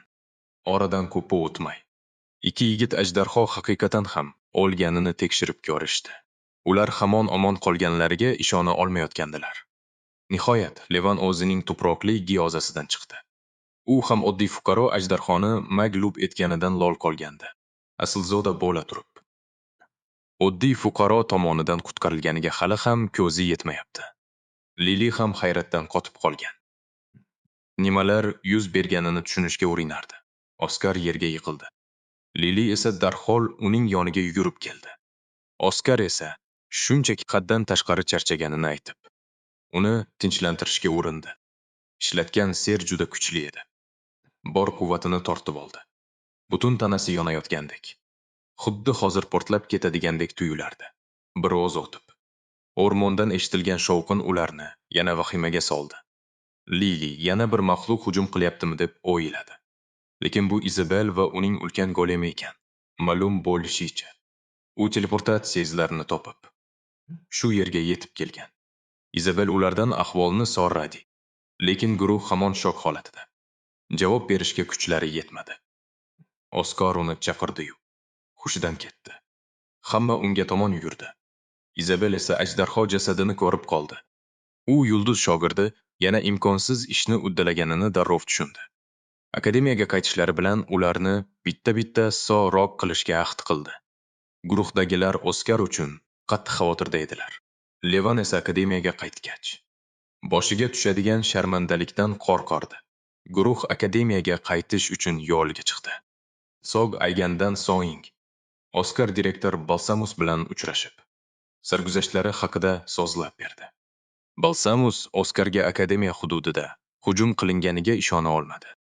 U akademiya ichiga oddiy fuqarolarga qarshi bo'ilgan qorong u sehrgarlar kirib olganini angladi. Keyin u Oskarni hujumdan omon chiqqani uchun maktab qo'ydi. Oskar esa omon qolishiga sabab yanada kuchli bo'lishga qaror qilgani ekanini aytdi. U Balsamusga kuchli bo'lish yo'lidagi birinchi qadamni bosganini hayajon bilan so'zlab berdi. Balsamus Oskarga akademiyani tark etishni maslahat berdi. Maktab ekstremistlar uyasiga aylanganini va u yer endi xavfli ekanini tushuntirdi. Balsamus unga sersiz, tinch hayot kechirishni maslahat qildi. Omon qolishning yagona yo'li shu ekanini ta'kidladi. Buni eshitgan Oskar o'tmishdagi yutuqlariga qaramay naqadar baxtsiz bo'lganini eslab qoldi. Balsamus unga sersiz ham baxtli yashash mumkinligini aytib o'tadi. Sersiz ham baxt topish imkoni borligini tushuntiradi. Yoshlikda hayotni behuda o'tkazmaslikni maslahat beradi. Balsamusning gaplarini eshitib, Oskar Izabel bilan ser mashq qilgan baxtli onlarini eslaydi. Bunga voz kechishni istamagan Oskar rektorning maslahatini qat'iy rad etadi. Oskar bunchalik qiyinchilik bilan erishgan maqsadidan qaytmoqchi emas. Balsamus uning bunday qat'iyatidan lol qoladi. Oskar fikridan qaytmasligini tushunib, g'amxo'rligi uchun minnatdorchilik bildiradi. Tahdid solayotgan shaxs akademiyada ekanligini bilgan Oskar uni qopqonga tushirish rejasini aytadi. Bu reja Balsamusning qiziqishini uyg'otib, tafsilotlarini so'raydi. Oskar jasorat bilan gap boshlaydi. O'zini nishon qilib, yashiringan dushmanni tashqariga chiqarishini e'lon qiladi. Hayratdan yoqa ushlagan Balsamus o'limdan qo'rqmasligini so'raydi. Oskar ajdodlari yoniga ketish niyati yo'qligini hazilomuz aytib o'tadi. Bu gap Balsamusni qahqaha otib kulishga majbur qiladi. Oskar nimani noto'g'ri aytdim deb hayron bo'ladi. Oskarning tushunmagan qiyofasini ko'rib, Balsamus darhol uzr so'raydi. Oskar kurashishga qat'iy qaror qilganini ko'rib, Balsamus uni qo'llab-quvvatlashga rozi bo'ladi. Ikkalasi kelishuv ramziy sifatida qo'l berib ko'rishadi. Keyinroq Balsamus yangi serli hassani sotib olishni maslahat beradi. Hayron bo'lgan Oskar hassasini tekshirib, u butunlay yaroqsiz holga kelganini ko'radi. Izabel unga vaqtinchalik foydalanish uchun hassa beradi. Yangisini olguncha yana bitta oddiy boshlang'ich hassani taqdim etadi. Oskar sehrgarlar uchun hassa shartmi deb qiziqadi. Izabel barmoq bilan yozish qiyinligini tushuntiradi. Barmoqni siyohga botirib, hassa yozuv quroli, mana esa siyoh ekanini ko'rsatadi. Sehr formulalarini hassasiz ham chizish mumkin.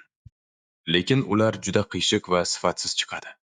Izabel mukammal ser yaratish uchun sifatli qurol kerakligini uqtiradi. Izabel bilan xayrlashib, Oskar hassa izlab yo'lga chiqadi. Darvoza oldida kutib turib, hassasi qanday qilib bir jangdayoq sinib qolganiga hayron bo'ladi. Ajdarho bilan jangda to'plagan kuchim hassaga og'irlik qildimi deb o'ylanadi. O'y-xayollarni bo'lib, Lilining ovozi eshitiladi. Uni kuttirib qo'ygan uchun uzr so'raydi. Oskar esa dam olish kunida uni hamrohlikka majbur qilgandan xijolat chekadi. Lili o'zi ham xarid qilmoqchi ekanini aytib, xavotir olmaslikni so'raydi. Ikkalasi xursand bo'lib hassa do'koniga otlanishadi. Birinchi do'konga kirishlari bilan o'z ko'z qamashtiruvchi hassalarni ko'rib hayratga tushadi. Do'kondor o'z kolleksiyasi bilan faxrlanib maqtana boshlaydi. Qimmatbaho toshlar bilan bezatilgan eng qimmat hassani chiqarib qo'yadi. Bu hassa uning jamiyatdagi obro'sini oshirishini va'da qiladi. Oskar bu toshlar ser kuchiga ta'sir qiladimi deb qiziqadi. Lekin Lili savol berishdan oldin narxiga qarashni pichirlab maslahat beradi. Narxini ko'rgan Oskar hayratdan og'zi ochilib qoladi. Lili byudjetga to'g'ri kelmaydigan bu do'kondan chiqib, boshqasini ko'rishni taklif qiladi. Lekin navbatdagi do'kon undan ham qimmat chiqdi. Ilojisiz qolganlar qochishga majbur bo'lishdi. Bir nechta do'konni aylanib chiqqach, Oskar va Lili oxiri taslim bo'lishdi. Oskar nihoyat serli tayoqchalar naqadar qimmatligini anglab yetdi. Cho'ntagida esa biror munosib narsa olishga ham pul yo'q edi. Lili tushuntirishicha, narxlar balandligiga sabab ko'p sehrgarlar badavlat oilalardan ekan. Asalzodalar esa shunchaki o'z maqomini ko'rsatish uchun ham qimmatbaho buyumlarni tanlashadi. Oskar Lilining vaqtini olgani uchun uzr so'rab, qidiruvni o'zi davom ettirishini aytdi. Ammo Lili ketishni istamaydi. Oskar tayoqcha topmaguncha yonida qolishga ont ichdi. Qidiruvni davom ettirishar ekan. Oskar ko'zdan chetda qolgan bir do'konchani payqab qoldi. To'satdan boshqa bir savdogar ularni bu do'konga kirmaslikka qattiq ogohlantirdi. Sababini so'rashganda, u sehrgar juda g'alati ekanini va xaridorga kerakmas narsani majburlab sotishini aytdi.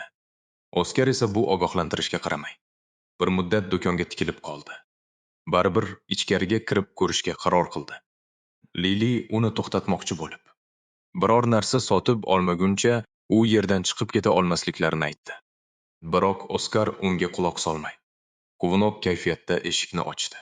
U do'kon mijozlardan xoli ekanini, demak, bu yerda g'aroyib narsalar bo'lishi mumkinligini aytdi. Ichkariga kirishlari bilan Lili qorong'u va vahimali muhitdan etlari junjikib ketdi. Ular o'ymakorlik bilan band bo'lgan Rod ismli tayoqcha yasovchini ko'rishdi. U hatto ularga qaramay, shunchaki xarid uchun kelishdimi yoki shunchaki tomoshagami deb so'radi. Oskar yangi serli tayoqcha sotib olmoqchi ekanini ochiq aytdi. Rod qo'lidagi asboblarini tashlab, nega aynan uning g'alati do'konini tanlashganini istehzo bilan so'radi. U o'tkir o'ymakorlik pichog'i bilan ularga o'qrayib, yuzini o'girdi. Qo'rqinchli ko'rinsa-da, Oskar xotirjam qoldi va qisqa tortishuvdan so'ng Rod birdan jahlga mindi. U biznesidan masxara qilayotganlikda ayblab, pichog'ini Oskarga otdi. Oskar chaqqonlik bilan pichoqdan qochdi. Lili esa bu voqeadan lol qoldi. Oskar hazillashmayotganini aytganida, bu Rodni yanada g'azablantirdi. U qilichbozlarga serli tayoqcha sotmasligini jar solib baqirdi. Oskar bu gapdan hayron bo'ldi. Lili esa bu odamdan shubhalanib, Oskarni tezroq chiqib ketishga undadi. Kutilmaganda Oskar Rod unga juda qiziq tuyulganini aytib, qolishga qaror qildi. Lili esa Oskar haqiqatan ham shu g'alati do'kondan tayoqcha olmoqchiligiga ishona olmadi. Hatto qattiqqo'l ko'rinishga uringan Rod ham Oskarning bu jasoratidan karaxt bo'ldi. Oskar unga nega aynan qilichboz deb o'ylaganini so'radi. Rod uni bir zumda boshidan oyog'igacha diqqat bilan kuzatib chiqdi. So'ngra Oskarning o'ng tomonga egilib yurishidan, chap tomonida og'ir narsa olib yurishini tushuntirdi. Rodning so'zlariga ko'ra, bu qilich ko'tarib yuradigan odamning yaqqol belgisi edi. Oskar uning kuzatuvchanligiga qoyil qoldi. Lili esa Oskar qilichboz emasligini aytib e'tiroz bildirdi. Lekin Oskar uni to'xtatib qo'ydi. Rodning uni bir qarashdayoq tushunib yetgani Oskarni hayratda qoldirdi. Qisqa sukunatdan so'ng Oskar endigina sir-sirlarni o'rganayotganini tushuntirdi. Rod 6 oy ichida shunchalik o'rganganidan hayratga tushdi.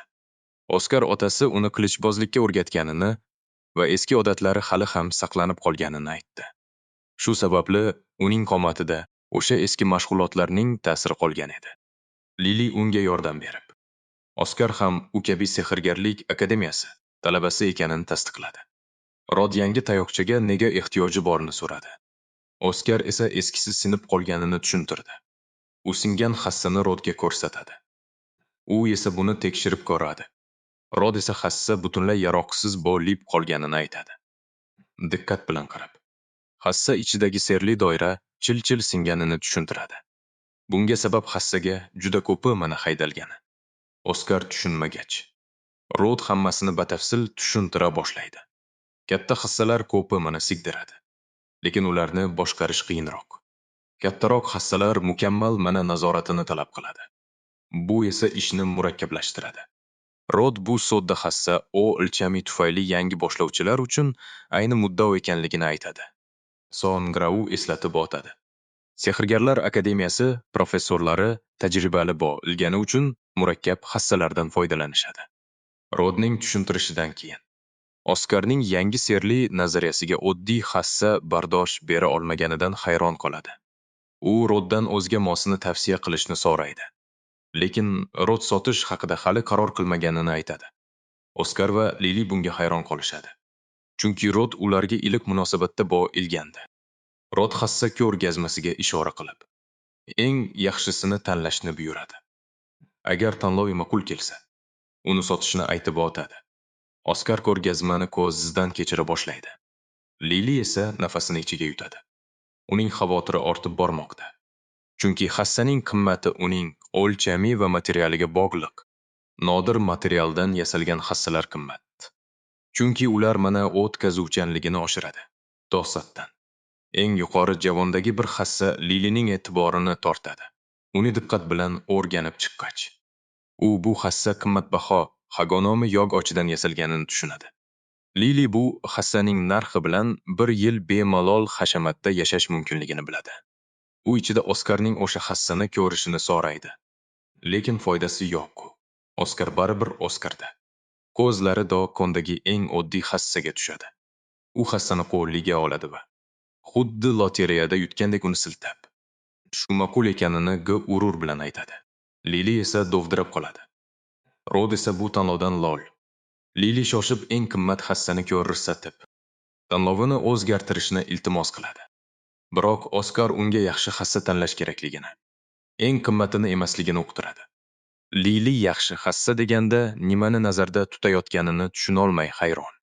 Rod nega aynan o'sha hassani tanlaganini so'raydi. Oskar shunchaki issiq his uyg'otgani uchun tanlaganini aytadi. Ishdan chiqqan hassa deydi. Lekin Oskar eski bo ilsa ham butunligini ta'kidlaydi. Jang maydonida eng yomoni qurolning sinib qolishi ekanini tushuntiradi. Oskar hassaning tashqi ko'rinishi eskirgan bo'lsa ham, funksiyasi joyidaligini aytadi. U bu hassa foydalanuvchining ehtiyojlarini hisobga olib yasalgan deb qo'shadi. Rod Oskarning gapidan ta'sirlanib, indamay ortga chekinadi. Ular esa hayron. Ketishidan oldin Oskar uni sotib olishi mumkinligini so'raydi. Rod esa u sotuvda emasligini aytadi. U bu hassani ko'p yillar oldin Ogeli uchun yasagan ekan.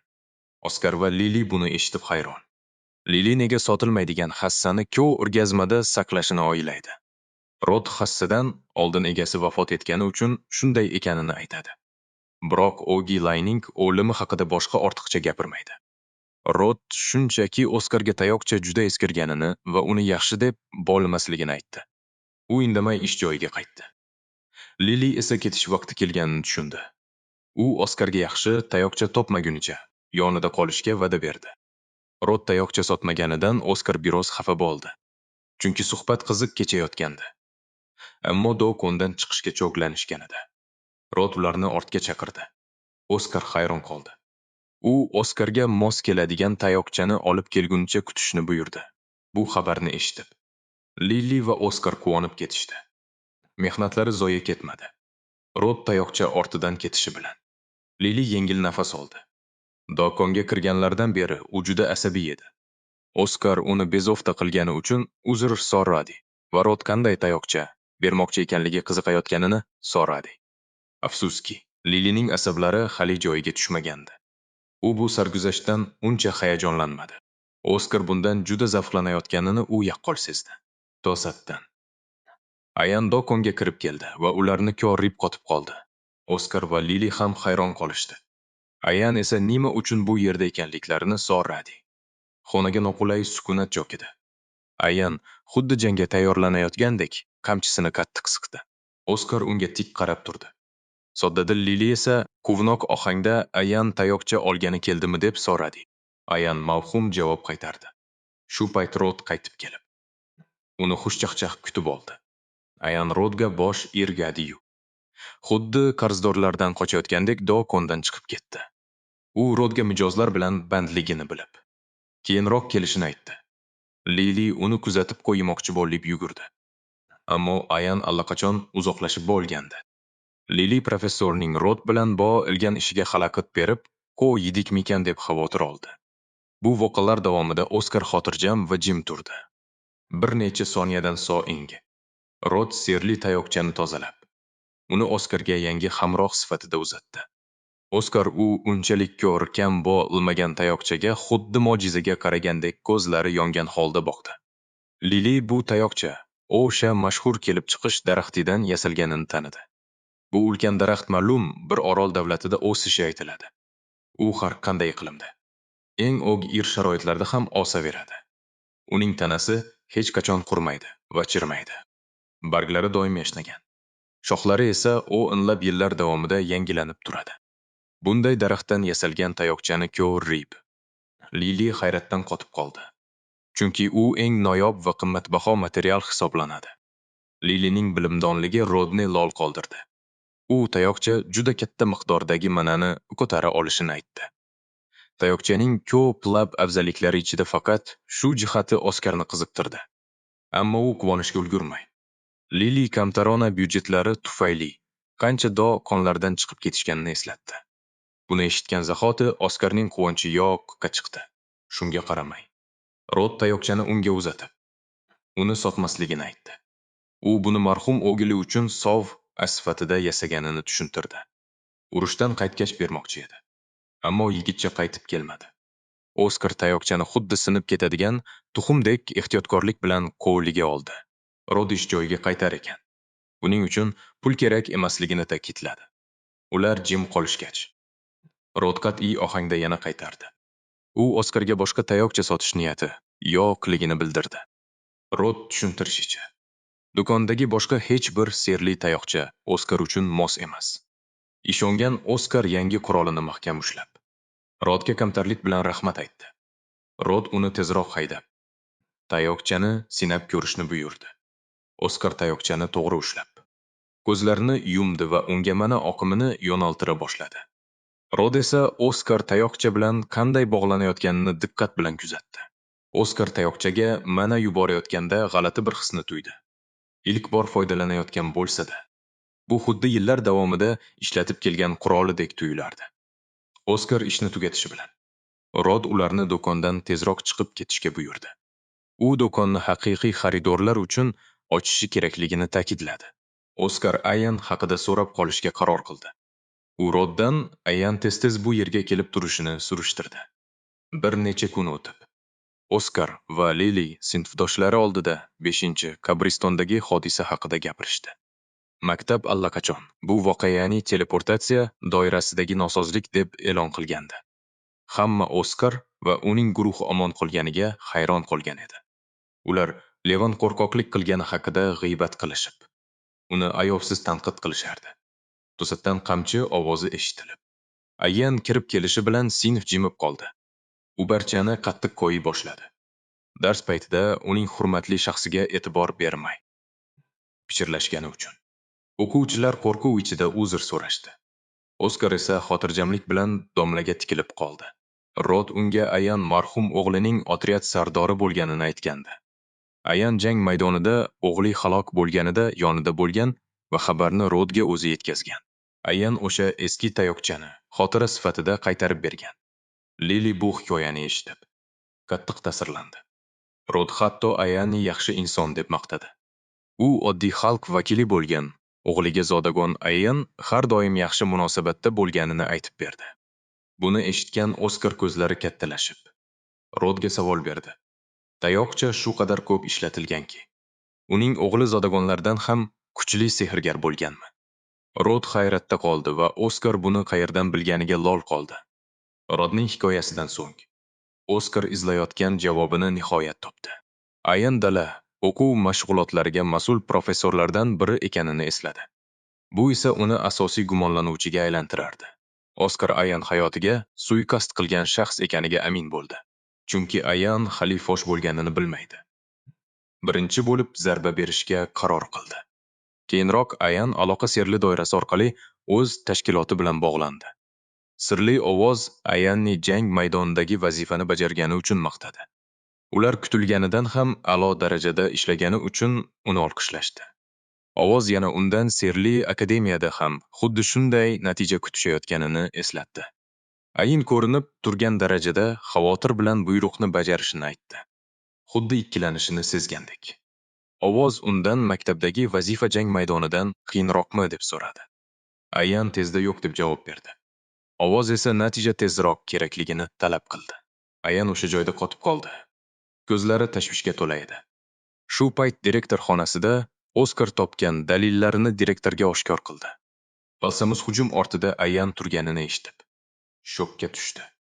Ayan qahramon sanaladi. Safdoshlari uchun jonini berishga tayyor. Bunga ishonish qiyin. Oskar Balsamusga Ayan haqidagi qahramonliklari unga ham ma'lumligini aytadi. Lekin u aybdor aynan Ayan ekanligiga shubha qilmaydi. Oskar qat'iyatini ko'rib, Balsamus uning so'zlariga ishonishga qaror qiladi. Ammo u ochiqdan ochiq ogohlantiradi. Dalillarsiz hech narsa qilib bo'lmaydi. Oskar esa xotirjamlik bilan o'zi dalil bo'lishini e'lon qiladi. Lekin Oskar rejasini tushuntiradi. Mashg'ulotdagidek. Uni hujumga chorlaydi. Guvohlar kam joyda Ayan yana o'zini fosh qilishiga majbur qilmoqchi. Ayan bu imkoniyatni qo'ldan boy bermaydi. Balsamus o'ylanib turgan edi. Stoldagi xatga ko'zi tushadi. Unda imperator malikasini kuzatib borish vazifasi yozilgan. Ajoyib. Oskar aytgan tuzoq uchun ayni muddao. Malika Ariel aslida 1-sinfda o'qishi kerak edi. Ammo uning kelishi kechikdi. Qirollik avlodidan o'tib kelayotgan ser bilan bog'liq muammolar tufayli Ruth darsida Ariel haqida aytib, uni olib kelish topshirig'ini e'lon qiladi. Maxsus guruh poytaxtga borib, Malikani maktabga qaytarishi kerak. Ruth bu missiya uchun sinfning eng iqtidorli o'quvchilarini tanlab olgan. Ular orasida Oskar va Zazen ham bor. Va kun bo'yi kitobga ko'milgan o'sha sirli qiz. Oskar bu missiya Ayanni o'ziga jalb qilish uchun mukammal ekanligini tushunadi. Ruth briefingni tugatib, savollari borligini so'raydi. Zazen darrov qo'l ko'taradi. U yana o'zining sevimli nishoni Oskarni kamsitmoqchi. Hamma bu yerda juda iqtidorli bo'lgani uchun. Zazen Ruthdan Oskarning kuchi ularnikiga mos kelishini so'raydi. Ruthning javobi esa uni shok holatiga tushiradi. Oskarning kuchi undan ham o'zib ketgan. Dala mashg'ulotlardagi natijalari bilan butun sinfni ortda qoldirgan. Zazen g'azabda va tushunarsiz ahvolda. Kitobxon qiz esa parvoyi falak. Ruthning bahosiga qaramay, Zazen buni qabul qilmaydi. U Oskarni hali o'quvchi darajasida deb, oddiy serni ham eplay olmasligini ta'kidlaydi. Oskar esa Zazenning tanalarini xotirjam eshitib turibdi. Zazen rashkchi boladayin. Nimaga hamma uni maqtayotganini tushunmay g'o'ldiraydi. Izabel va direktor ham uni maqtashganini ko'rdi. Endi esa Ruth ham ularga qo'shildi. Zazen buni hazm qila olmaydi. Ayniqsa Oskar hamma natijalarni yangilaganidan so'ng. Asabiylashgan Zazen g'azab bilan Oskarni duelingga chorlaydi. Hamma hayron qolayotgan O'sh mashhur kuchini ko'rsatib qo'yishini buyuradi. U shunchaki o'z holiga qo'yishlarini istagan edi. Ruth esa bu missiya barbod bo'lishidan xavotirda. Jamoa o'zini juda erka tutayotgan bolalardek tutmoqda. Tartibni saqlash uchun Ruth duelga rozi bo'ladi va mag'lub missiyadan chetlatilishini aytadi. Ikkilanmasdan. Zazen duelni qabul qiladi. Oskar esa o'rta jim turibdi. Nimalar bo'layotganini anglashga ulgurmay. Oskar o'zi xohlamagan duelda jang maydonida turibdi. Oskarning qo'lidagi hassaga tikilganicha. U hammasi qanday qilib shu darajaga yetib kelganini o'ylardi. U o'zining kimligini o'ylab turganda, Zazen o'zining zodagonlikdagi ustunligini ko'rsatishga oshiqardi. Zazen serli tayoqchasini ko'targan zahoti ser ishlatib, Oskar ustiga ulkan muz parchalarini chaqirdi. U Oskarga qarab, g'azabidan qochib qutula olmasligini baqirib aytdi.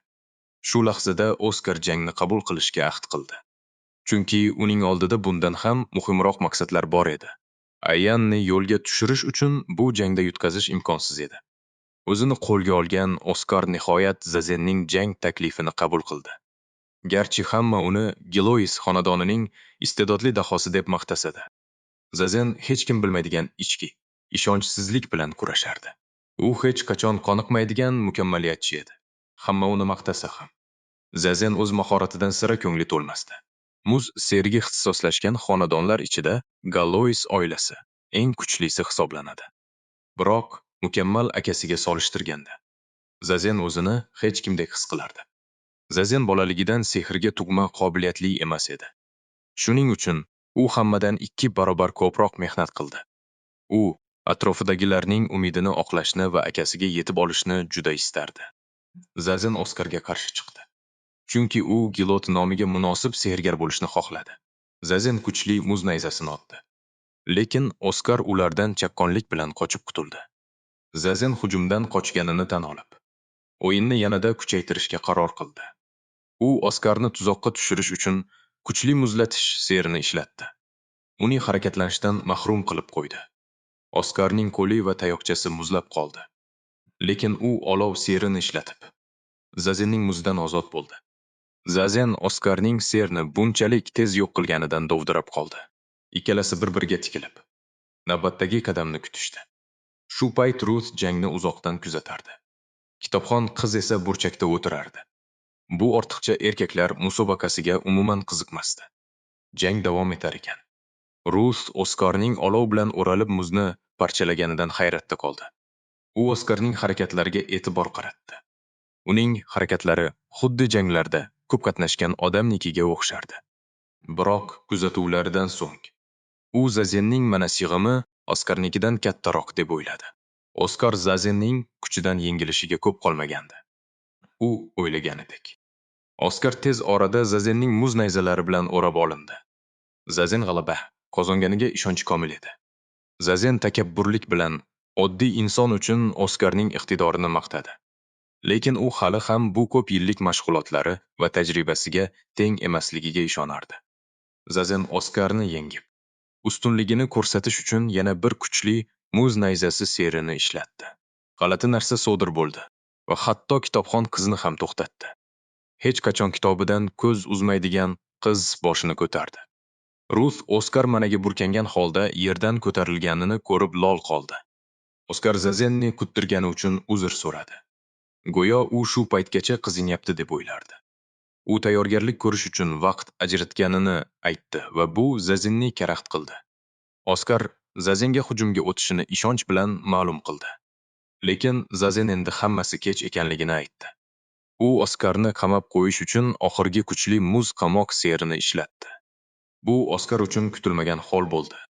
Chunki u buni kutmagan edi. Oskar paykam qildi. Zazenning muz nayzasi hujumi ortida aynan shu hiyla yashiringan ekan.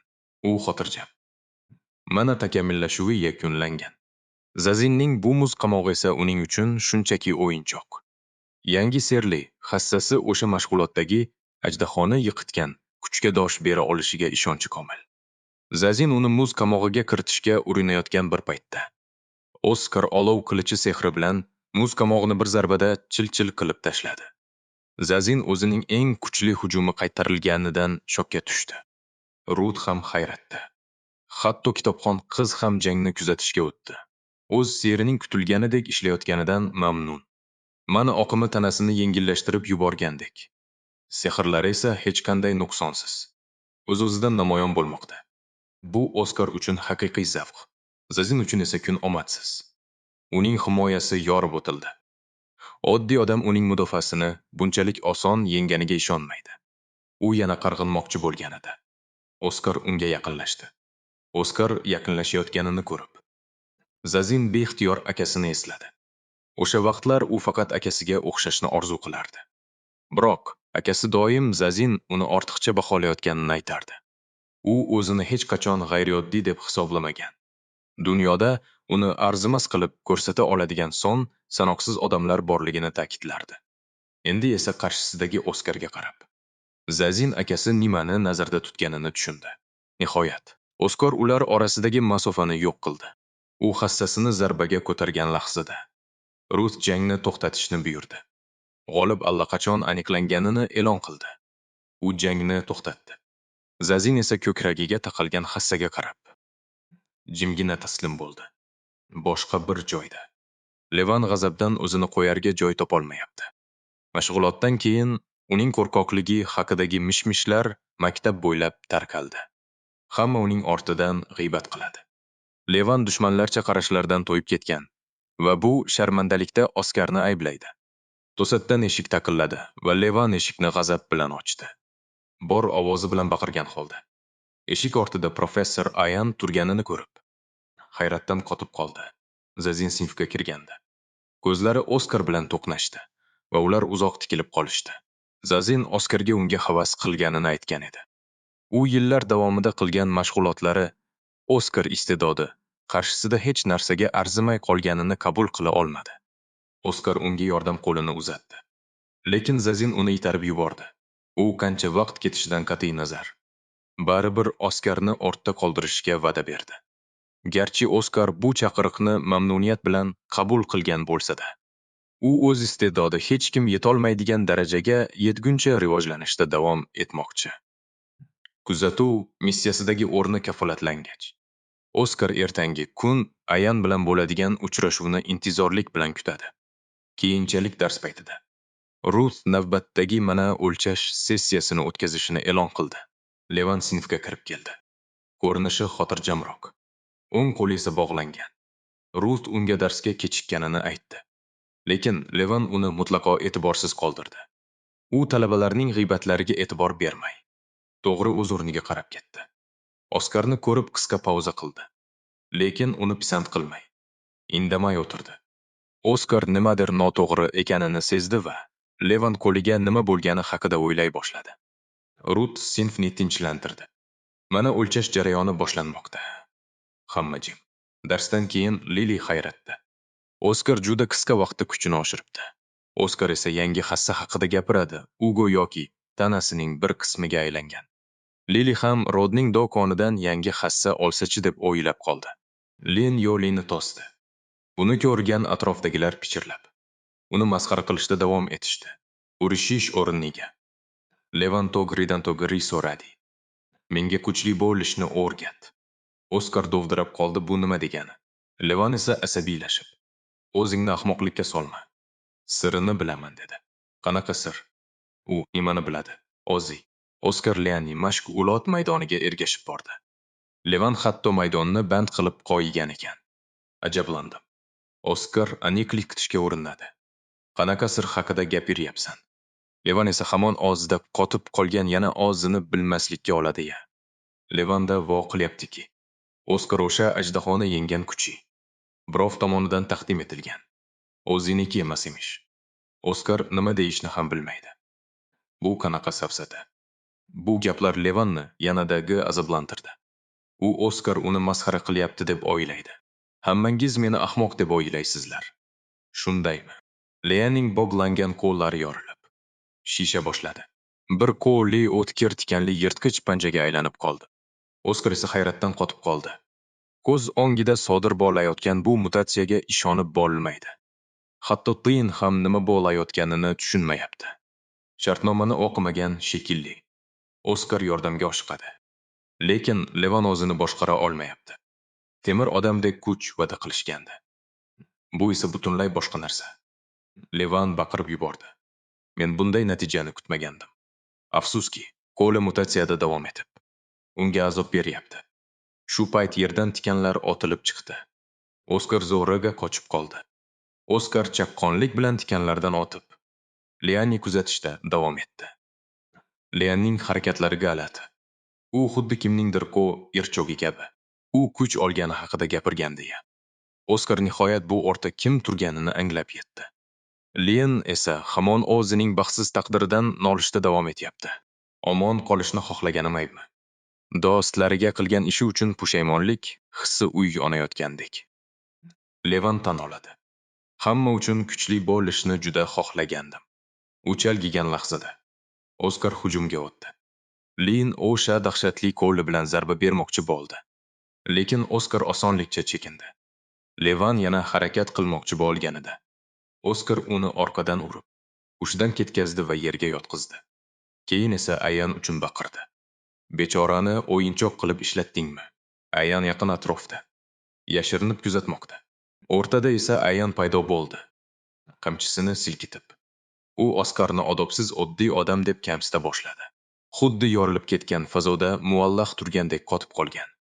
Atrofida esa qarg'alar g'ujg'on o'ynaydi. U Oskar bilan hisob-kitobni tugatgach, akademiyaga qanday qilib yolg'on hikoya to'qishni rejalashtirayotganini baland ovozda so'zlaydi. Ayan akademiya oldida Oskar va Levan mashq qilayotgan bo'lgani. To'satdan ulardan biri nazoratni yo'qotganini aytib berishni reja qildi. Ya'ni, hammasi shunchaki baxtsiz hodisa bo'lib ko'rinishi kerak. Ayanning zerikarli safsatasini eshitishni istamagan Oskar darhol olovli ser bilan hujumga o'tdi. Ammo Ayan xuddi sayr qilayotgandek osonlikcha olovni tarqatib yubordi. Bu mayda hujumdan g'azablangan Ayan Oskarni tizzasi ostida bukib qo'yishini ochiqchasiga tahdid qildi. Shu zahoti u bir nechta bo'ri familiarlarni chaqirdi va ular Oskarga tashlanishdi.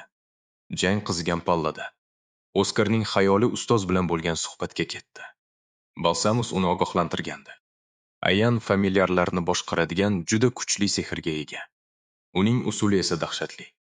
Ayan serli formulalarni yirtqichlarning jasadiga o'yib yozadi va ularni qo'g'irchoqdek boshqaradi. Afsuski, uning boshqaruvi cheklangan. Bir vaqtning o'zida ko'p mahluqni boshqara olmaydi. Balsamus maslahati aniq edi. Ayanni emas. Avval familiarlarni yo'q qilish kerak. Balsamus Oskarni doimo hushyor bo'lishga chaqirgan. Chunki Ayan afsonaviy sehrgarlar darajasida. Uning hiylari tugamaydi. Balsamus uni Ayan bilan yolg'iz qolmaslikka chaqirgan bo'lsa-da, Oskarning boshqa iloji yo'q edi. Aslida u Balsamus bilan hamkorlikda reja tuzmoqchi edi. Ayniqsa kuzatuv vazifasi paytida. Ammo Ayan bunchalik tez harakat qiladi deb o'ylamagandi. Endi esa begunoh talaba bu to'qnashuvga tortilgan ekan. Oskar chekinmoqchi emas. Bo'ri familiarlari bilan olishar ekan. U bor kuchini ishga soladi. Levinning jon achchigidagi qichqirig'i Oskarning qulog'i ostida jaranglaydi. Shu dard bilan tishini tishiga qo'ygan Oskar kuchli olovli sehrni ishga solib, familiarlarni kulga aylantirdi. Oskarning yuzidagi g'azabni ko'rgan Ayan bu qahrning sababini kinoya bilan so'radi. U Oskar bu qadar Levin uchun jon kuydiryaptimi deb hayron bo'ladi.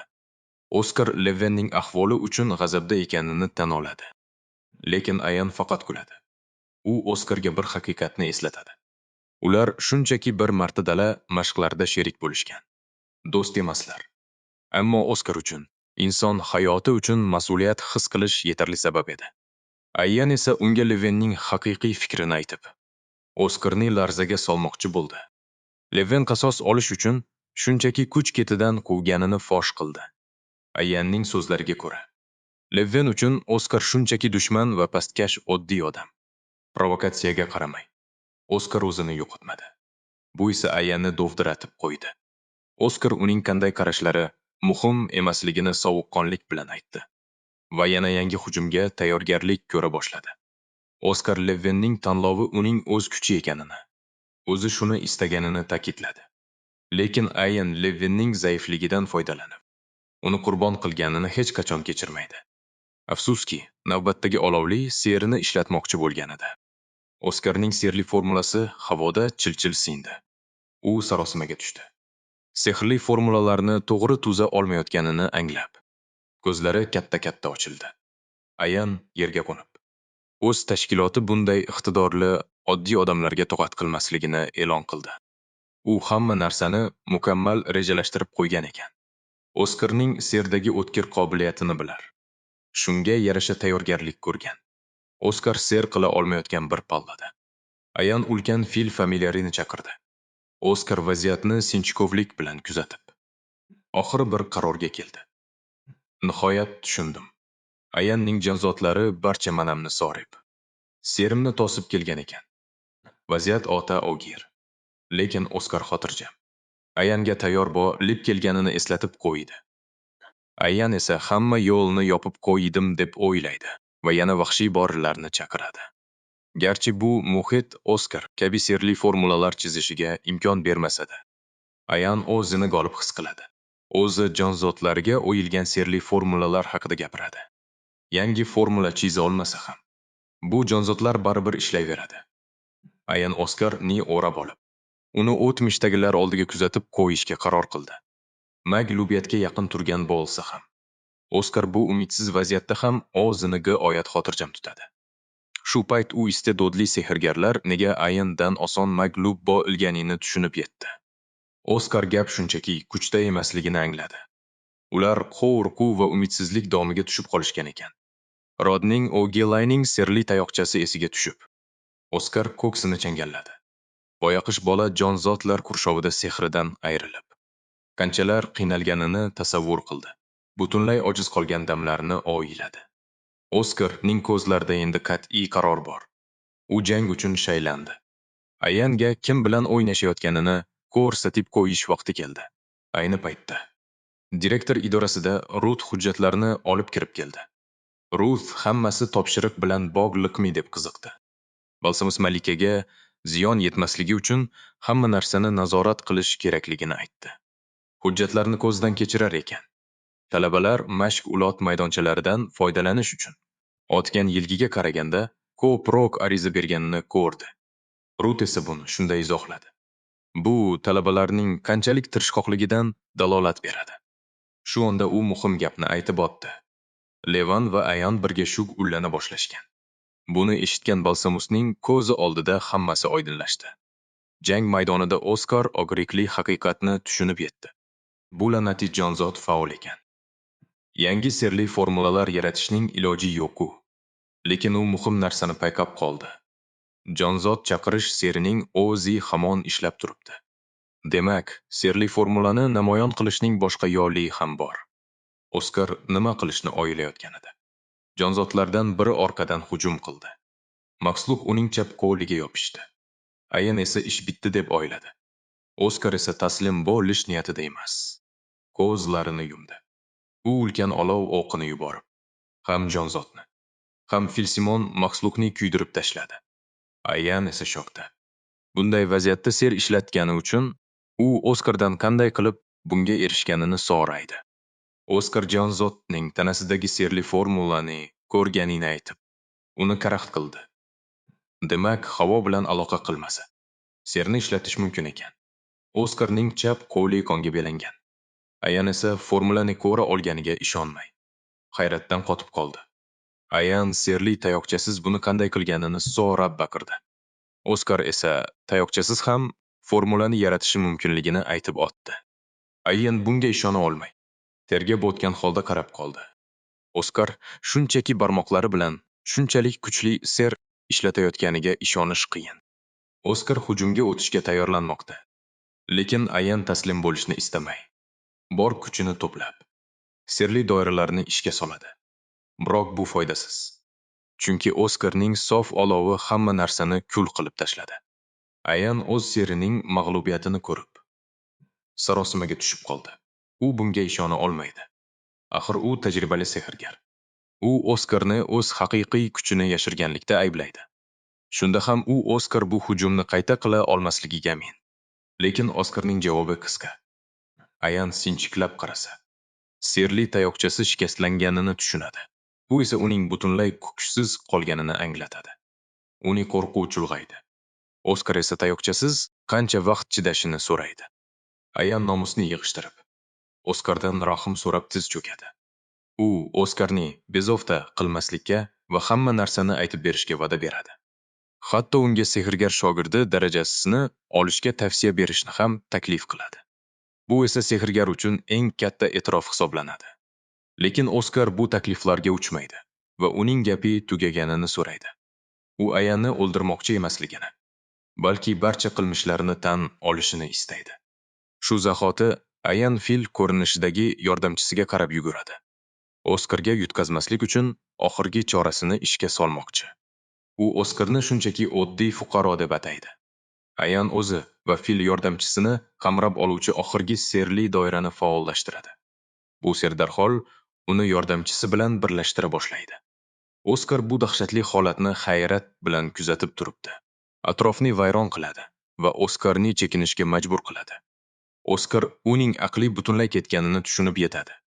Oskar uni to'xtatish uchun bor kuchini ishga solmoqchi bo'lganida, to'satdan shamol to'sig'i paydo bo'lib, Ayanni qopqonga tushiradi. Direktor yuqoridan tushib kelib, vaziyatni o'z nazoratiga oladi. U Oskarning yaxshi ishlaganini aytib maqtaydi. Lekin qolganini o'zi hal qilishini aytib, uni chekinishga chaqiradi.